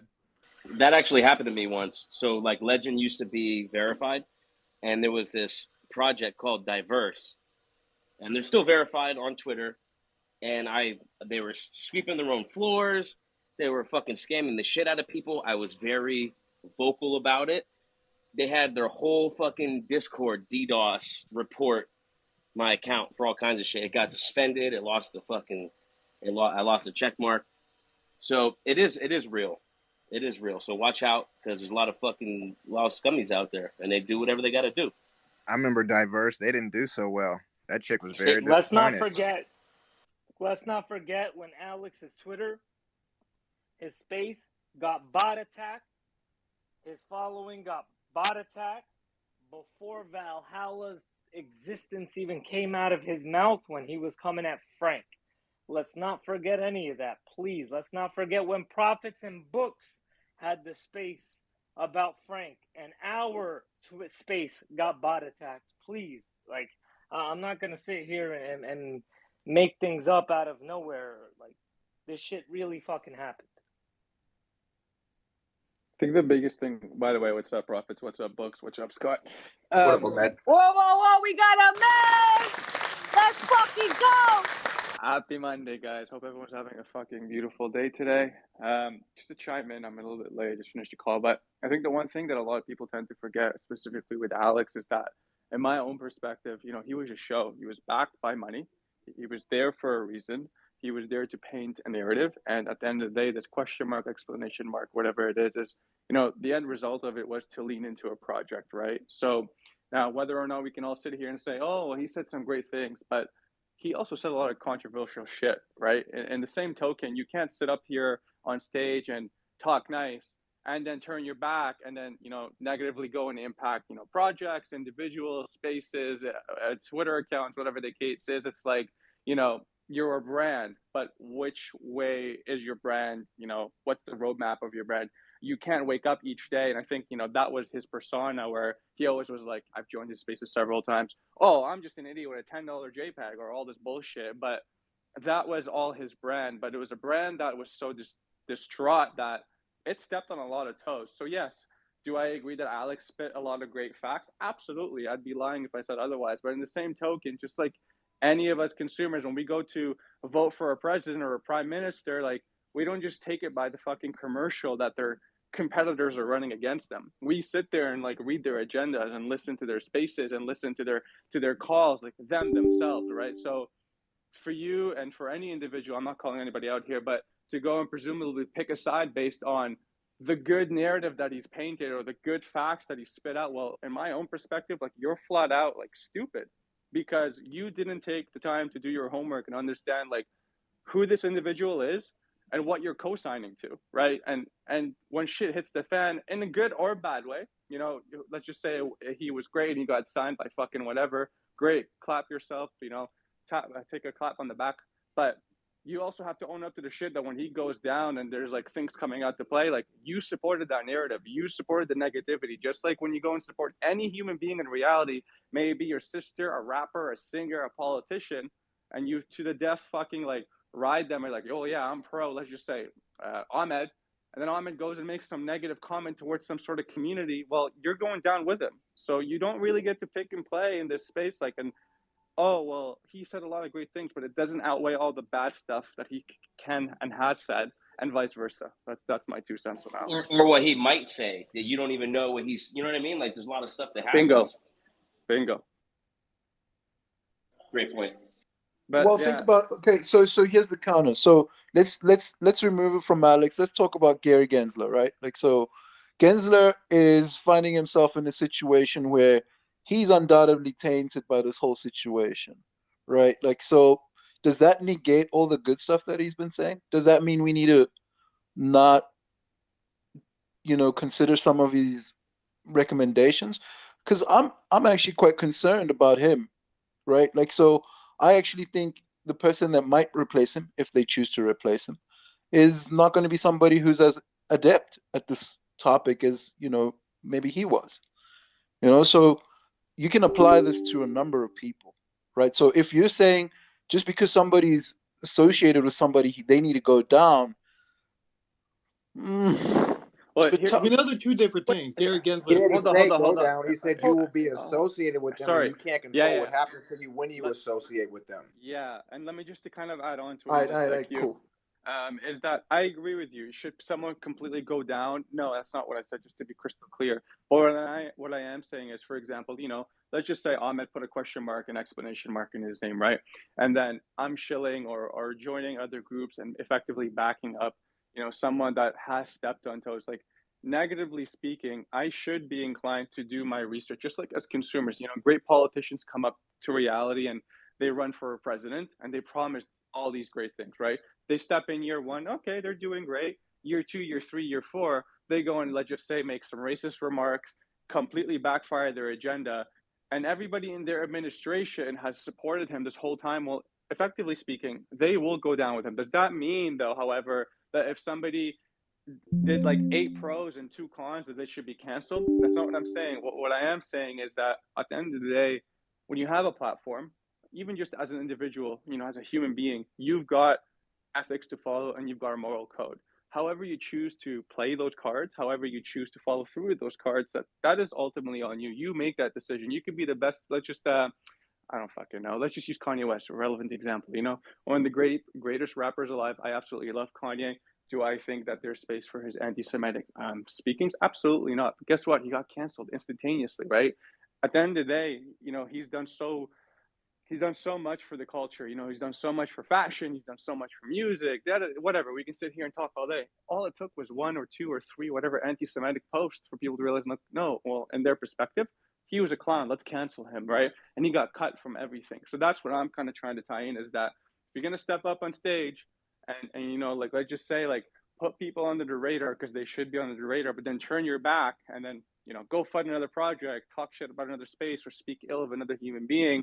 And then now you've got your little minions following you around and doing the exact same shit when they don't exactly know what's going on. Should you be canceled if you're associated with that or a part of that? Like, now I've been seeing, like, Bark, I believe his name is. He's the one that's been leading a space. Again, I don't know these people. I have nothing against them, just speaking from my own perspective here. But, now Bark is like, I joined the space today. He was talking about, oh, well, if Twitter doesn't do something by the end of the week, I'm going to organize an event at the Twitter headquarters and I'm going to be paying for your flight tickets. Well, first of all, that's flat out bullshit. Let's just say 1,000, fuck 1,000. Let's just say 500 people decide to fly over and the ticket costs $1,000. You tell me Bark is going to front 500 USD, 500K USD for people to go and protest outside the Twitter headquarters? Again, this goes back to my saying that this is all a show. It's all one big, like, entertainment host for their project. And unfortunately speaking, the newcomers joining the space that are just slapping in a question mark or a fucking exclamation mark in their name, like, they just want to be a part of something. But again, if you're not taking the time to do your research and really dig into who these people are and what they're representing, should you be represented in that one umbrella with them? Absolutely. I think you deserve to, because you made that decision. That's what I was trying to say. Just don't say the Jews, no matter what the fuck you do. All right? Yeah. You're gonna get canceled very quickly for that. And also guilty by association. They I even love Kanye. I love Kanye. Welcome back, Kanye. didn't they try to cancel Yo, Dave don't Chappelle? fuck the room up. Let's not fuck the room up. Anyway, can somebody send me the NFT ethics post that we were just talking about? Yo, who put this diplomat? Get out of here, bro. Yo, this is so good. Oh, that's good. Thank you for that. Okay. Anyway, let's get it. Top, were you gonna add today, or are you just farming? Motherfucker, bro. Good for Farmville. UPA motherfuckers are good for nothing. Get the fuck out of here, Top. I don't want to see your face anymore. Bye-bye. Bye-bye. Moving forward, let's get straight into the meat and potatoes. We got a lot of shit going on. I mean, BTC or Binance, FTX connected. I think at this point in time, for Kirill, I'm gonna beat your ass. I think at this point in time, we need to be focused more on Bitcoin, not altcoins, and definitely not NFTs, unless they are actually of value and utility.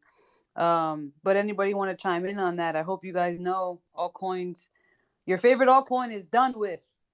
Okay, your favorite altcoin is done with. Let that shit go. It's like a toxic relationship. Throw that shit away. Say goodbye. You know, sex was great while it lasted. Thank you. How did about ETH? What, Tourette's? What'd you say? So how dare you say that about ETH? No. Everybody knows Bitcoin is Bitcoin, ETH is ETH, and then you got the other coins. You got single-digit Solana coming up. Solana? Single Solana. Fuck Solana. I just sound like I was fucking from a country. Solana.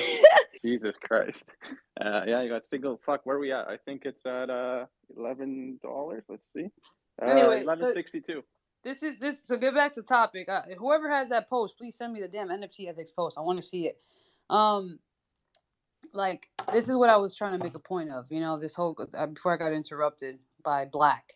You know, there's nothing wrong with following a group of people around, right? It's like MLM companies back in the day. You got influencers and people that had groups of people that would just follow and buy from them, and they had an event, they're there. They have anything going on, they're there. You know, and it's like the same shit. It's the same thing, and then they create a community of people that just believe and do whatever they fucking say until certain things come out, and it's like this. Everybody in life, for the most part, wants to be liked. I know this because I used to relate to this big time. I used to try to be liked by the wrong people, all types of weirdo shit. And what that comes from is a human connection. Some people, they're not even loved the way they're loved on Twitter Spaces from their own fucking people. They get so much, and that shit. Don't get me wrong, it's kind of sad, but it's cool that they have somewhere that they can feel connected. But my point is, a lot of people thrive on these connections here in the space, because they don't get the attention, affection, and love from outside, right? And so, what does that mean? Oh, well, Spark is talking to me. I'm cool. I'm loved. Alex is talking to me. I'm cool. I'm loved. Fucking whoever the fuck else is talking to me. Fud. I'm cool. I'm loved. So almost everything they say, you don't even realize you're co-signing it. They could sound like a fucking idiot, and you're co-signing it. Literally. Yeah, that's the truth. Like I'll bring up a wild ass example because it just came in my brain. Not to FUD Kobe Bryant because I love him and rest in peace his soul. Years ago, I'm a diehard Kobe fan, by the way. Diehard since like 7 years old before even moving to LA. There was a time where he got accused of sexually assaulting a girl. Yo, I kid you not. And that topic is very. I don't appreciate that at all. That's a very sensitive topic for me. I don't appreciate that. But that came out, and I instantly was like, nah, that's not true. Why? Because the love I have for Kobe so fucking much, right? Obviously, I looked into it, whatever happened, whatever. The point is, it's natural as a human to co-sign somebody when you just fucking love them and just fuck with them, right? Like, your parents will literally lie for you probably, right? Like, it's the same shit. When somebody co-signs you, loves you, thinks what you say is right, yo, you could be selling them bullshit and they're gonna buy it because they like you, bro. It's just it is what it is. That's why it's very, very like it's risky in this space when you try to do that. I got some more leaked information about to share right here on Web3 Exposed. That's what we do. It looks like a certain group of people, cough, cough, Scott, I hope you're back. If you're not, I'll DM you. But there is a certain group of people that are trying to do a class action lawsuit on a influencer in this space. I think it's very comical. And I'm gonna just leave it there. When you guys see the news in the next couple of hours or days, you're gonna be like, "That's what Prophets was talking about." But I'm not gonna say just for the sake of not putting attention on it until it actually comes out, if it ever does. Just think that shit's funny as fuck. Some people in this space have given up to the point that they're now teaming up with other people's enemies just to feel considered cool or clicked up. It's kind of shameful. I'm not trying to even repeat Drake lyrics. It's just the truth, you know. Pussies clicking up, like, oh man, it's not. Woo! Anyway, let's get back to it. I'm gonna finish this 30 grams of protein. Let's go. Books, what are you doing over there, bro? You're in Florida now. You just act like you can't be a co-host today. I'm chilling. I'm good. Yo, I Seven, posted he's mad that he didn't bring the fur coat. He said it's too cold in Florida. It's 72 degrees Bro, outside. what is this class action lawsuit? Is an influencer we know or a celebrity? Influencer we know, Papa. Andrew Wang? Nah, definitely not him. Yo, can Who's y'all the tell me influencer? before What's you it break start with? news Yeah, on me? say it. Do me a No, favor. Book, shut up. No, I'm not saying anything. Anyway, move forward. I want to hear why. Listen, I think it's important that oh, Books. Hold on, our best friend is coming up. Let's hear from Tech. What's up, Tech? ¿Cómo está, Tech Rabbi? How are you today? You know, in the traffic, in the Miami traffic. I don't know. This place has really been bumming me out over the past couple weeks. I'm sure I'm not alone. I'm just hoping Metaverse Miami, meeting some of you in real life, will make it exciting again. But I don't know. I just downloaded the Floor app and set that up, and I was like, wow, look at all the worthless JPEGs I have. It's just, I don't know. It's not good. I was hoping today's topics would be something good, but now we're suing each other. So I'm just gonna kick back until I can provide some sort of positive value to the conversation. Yo, big facts. You know, this reminds me of this little lawsuit is reminding me of Mr. Ryder Rips and Mr. Pauly, how they obliterated their reputation by thinking they were going to use that lawsuit to promote their fucking names, but now they're just irrelevant and they can't even hold the Twitter spaces of more than 70 people anymore. 40. We obliterated him here on this fucking stage. This class action. Listen, a lot of these class action lawsuits, people are looking at them like, oh my god, lawsuit, blah blah blah. A lot of this is engagement farming. And I'm talking about from the top down. To the fucking max. Yep. It's all marketing. It's a marketing scheme. Bro. Even the law firm does it without taking money as a marketing scheme. I'll throw this for example because I know a lot about the case. Floyd Mayweather, Kim Kardashian, Paul Pierce, Ethereum Max. The name of the law firm, Scott & Scott out of California. Straight joke. They did it for marketing. They did it so that the law firm, Scott & Scott, when you Google crypto lawyer, altcoin lawyer, anything like that, it comes up and it hits that they're the go-to lawyer for cryptocurrency and NFTs. Then the guy, the consumer that started the whole lawsuit with Scott & Scott, that consumer is a crypto guru. You pay him to tell you what to invest in. So he was doing marketing himself, and it's all a big circle jerk, man. The whole class action lawsuit shit is because they can't get an actual case themselves, so they go the class action lawsuit route. They get a bunch of press coverage and stuff like that, and I'm not buying it. It's straight bullshit. Hold on a second. You just even opened my brain more. You're talking about the fucking lawyer motherfuckers will be down on it for marketing books? Are you for real? 100,000,000%. Lawyers are like that all the time. Like, what do you call it? Even the OJ case, like that guy. Everybody knows his name. Lawyers love those big cases to Wait, get the Kardashian daddy? Nah, bro, those lawyers are no joke, bro. Johnny Cochran and all them were no joke, regardless of that. Oh, This true. situation, But I'm just saying, listen, like it's. big cases, they love to get their name I out. guarantee you, Yo, whoever's been here hold on, over Books. a 2 year, for 2 on the bad takes, bad. You really owning up to your fucking name, bro. My bad, Books. whoever's been here over a year, okay? How many times has someone come up to you and say, hey, do you have a good crypto attorney? Do you have a good crypto accountant? You can't Google these things. It's very, very hard to find one on Google. But when you Google it and you see Kim Kardashian, Mayweather, $2 million, blah, blah, blah, blah, blah, you're going to want to call Scott and Scott. So they did it for marketing, 100%. Don't care whether they win or lose. And in that case, there's going to be a settlement. Most of the time, there's going to be a settlement because it costs a lot of money to battle a big firm. It's all a bunch of bullshit. And now that I know who you're talking about, those people doing it, especially one of them, is definitely a clout chaser and a half. Nothing has worked in his favor, and now maybe this will get him some fame. Well, fuck. Now I got blue balls. I want to. Yo, this is how bored people are for content. It's so stupid. I'm so disappointed. This is how bored people are. Guys. So we're gonna move on to here. I see something. Here's where we are. I'm gonna post this pin to the top. You want to talk about bots? You want to talk about these motherfuckers using bots? We already have damning evidence that the Valhalla team is. Yo, tell me you're irrelevant without telling me. Bro, Daddy is gone.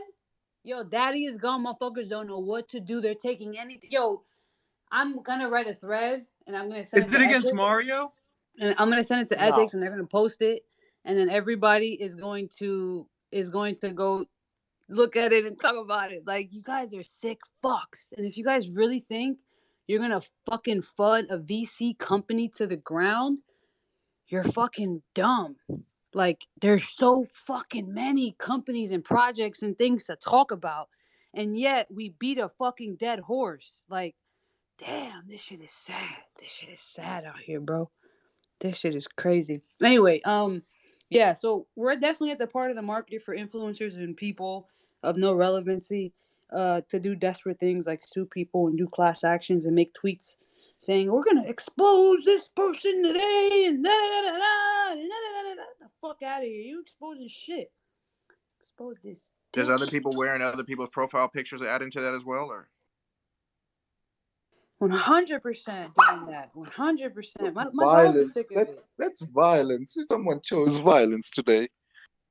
Q, I choose love every day, and you know, a little bit of violence during lunchtime. You know, it's lunchtime, so here we are.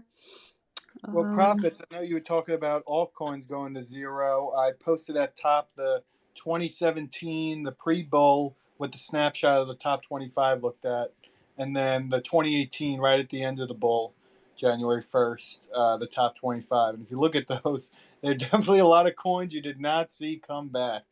Let's see, Saya Coin, Bytecoin, Dash. I don't even know what the Saya Coin, you little motherfuckers used to promote the fuck out of Saya Coin. Dude, that was my first alt. That was my first alt I bought on Polynex back in 2017. You motherfuckers are crazy, bro. Y'all crazy as shit.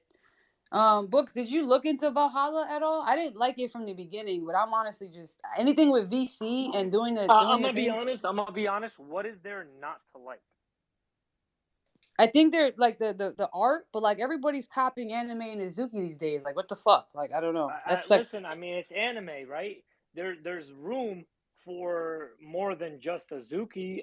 People don't like the same anime flavor. There's different anime flavors out there, and it sucks that investors and people that were excited and people that put money into it got fudded. To be honest, man, I wasn't happy with what happened. Sasha, I don't have nothing against Valhalla. As far as Alex and what he did with Valhalla, I don't believe Alex was the person that really fudded Valhalla or made it like that. I think it was a lot more of people participating, and again, people that I guess hate on other projects to blow up their own or get some liquidity into their project. It's something I'm sick of seeing is people fucking prey on another project's downfall, and this one before it even started.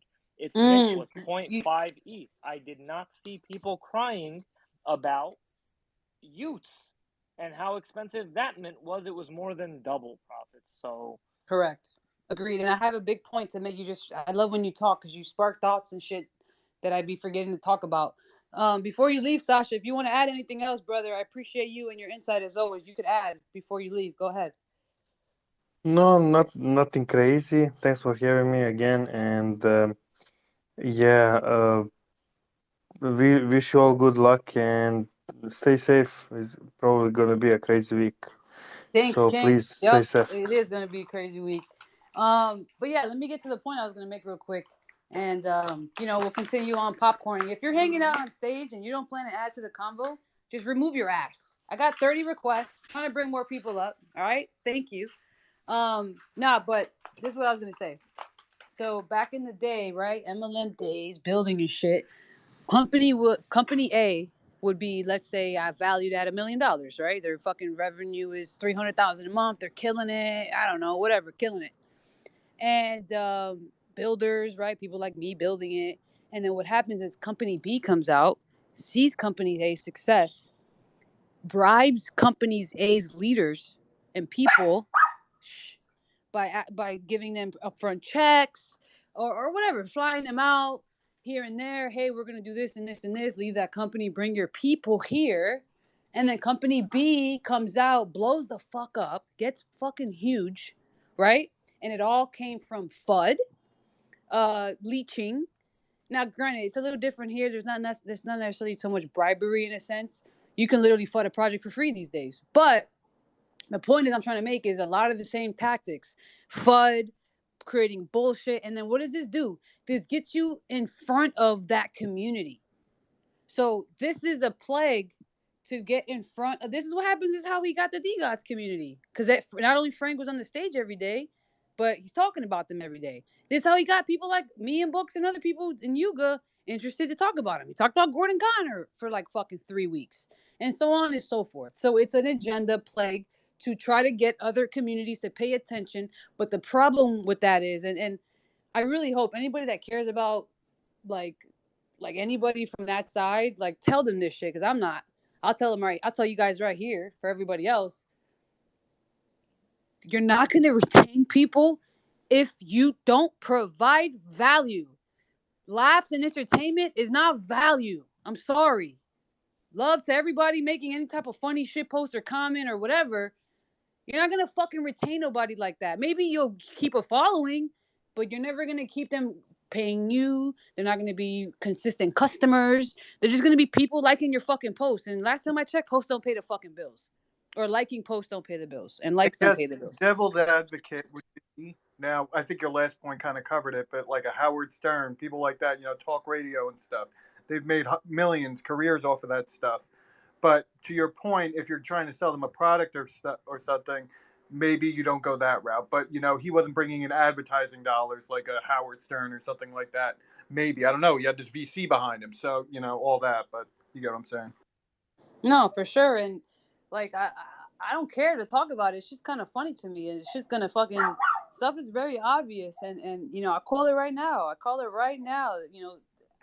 Kid's gonna come back to Twitter. Shit's gonna drop a new NFT. There's a new NFT that's gonna drop. Like I'm telling you guys now. I'm gonna tell you guys the fucking that's the sauce. That's the secret fucking. That's the crystal ball. Don't be shocked. Don't get. It's coming, motherfuckers. Tech and then Girl Jackie. And then if you're on a request, if you guys want to improve the conversation by talking about things that you're thinking about in Web3, please drop them below in the right corner. If you don't feel like talking, I will look at them and we'll talk about them. I got a lot of energy today. So let's get it. Tech, go ahead. Yeah, I'm definitely the minority in the sense that I think that Shillen was absolutely hilarious.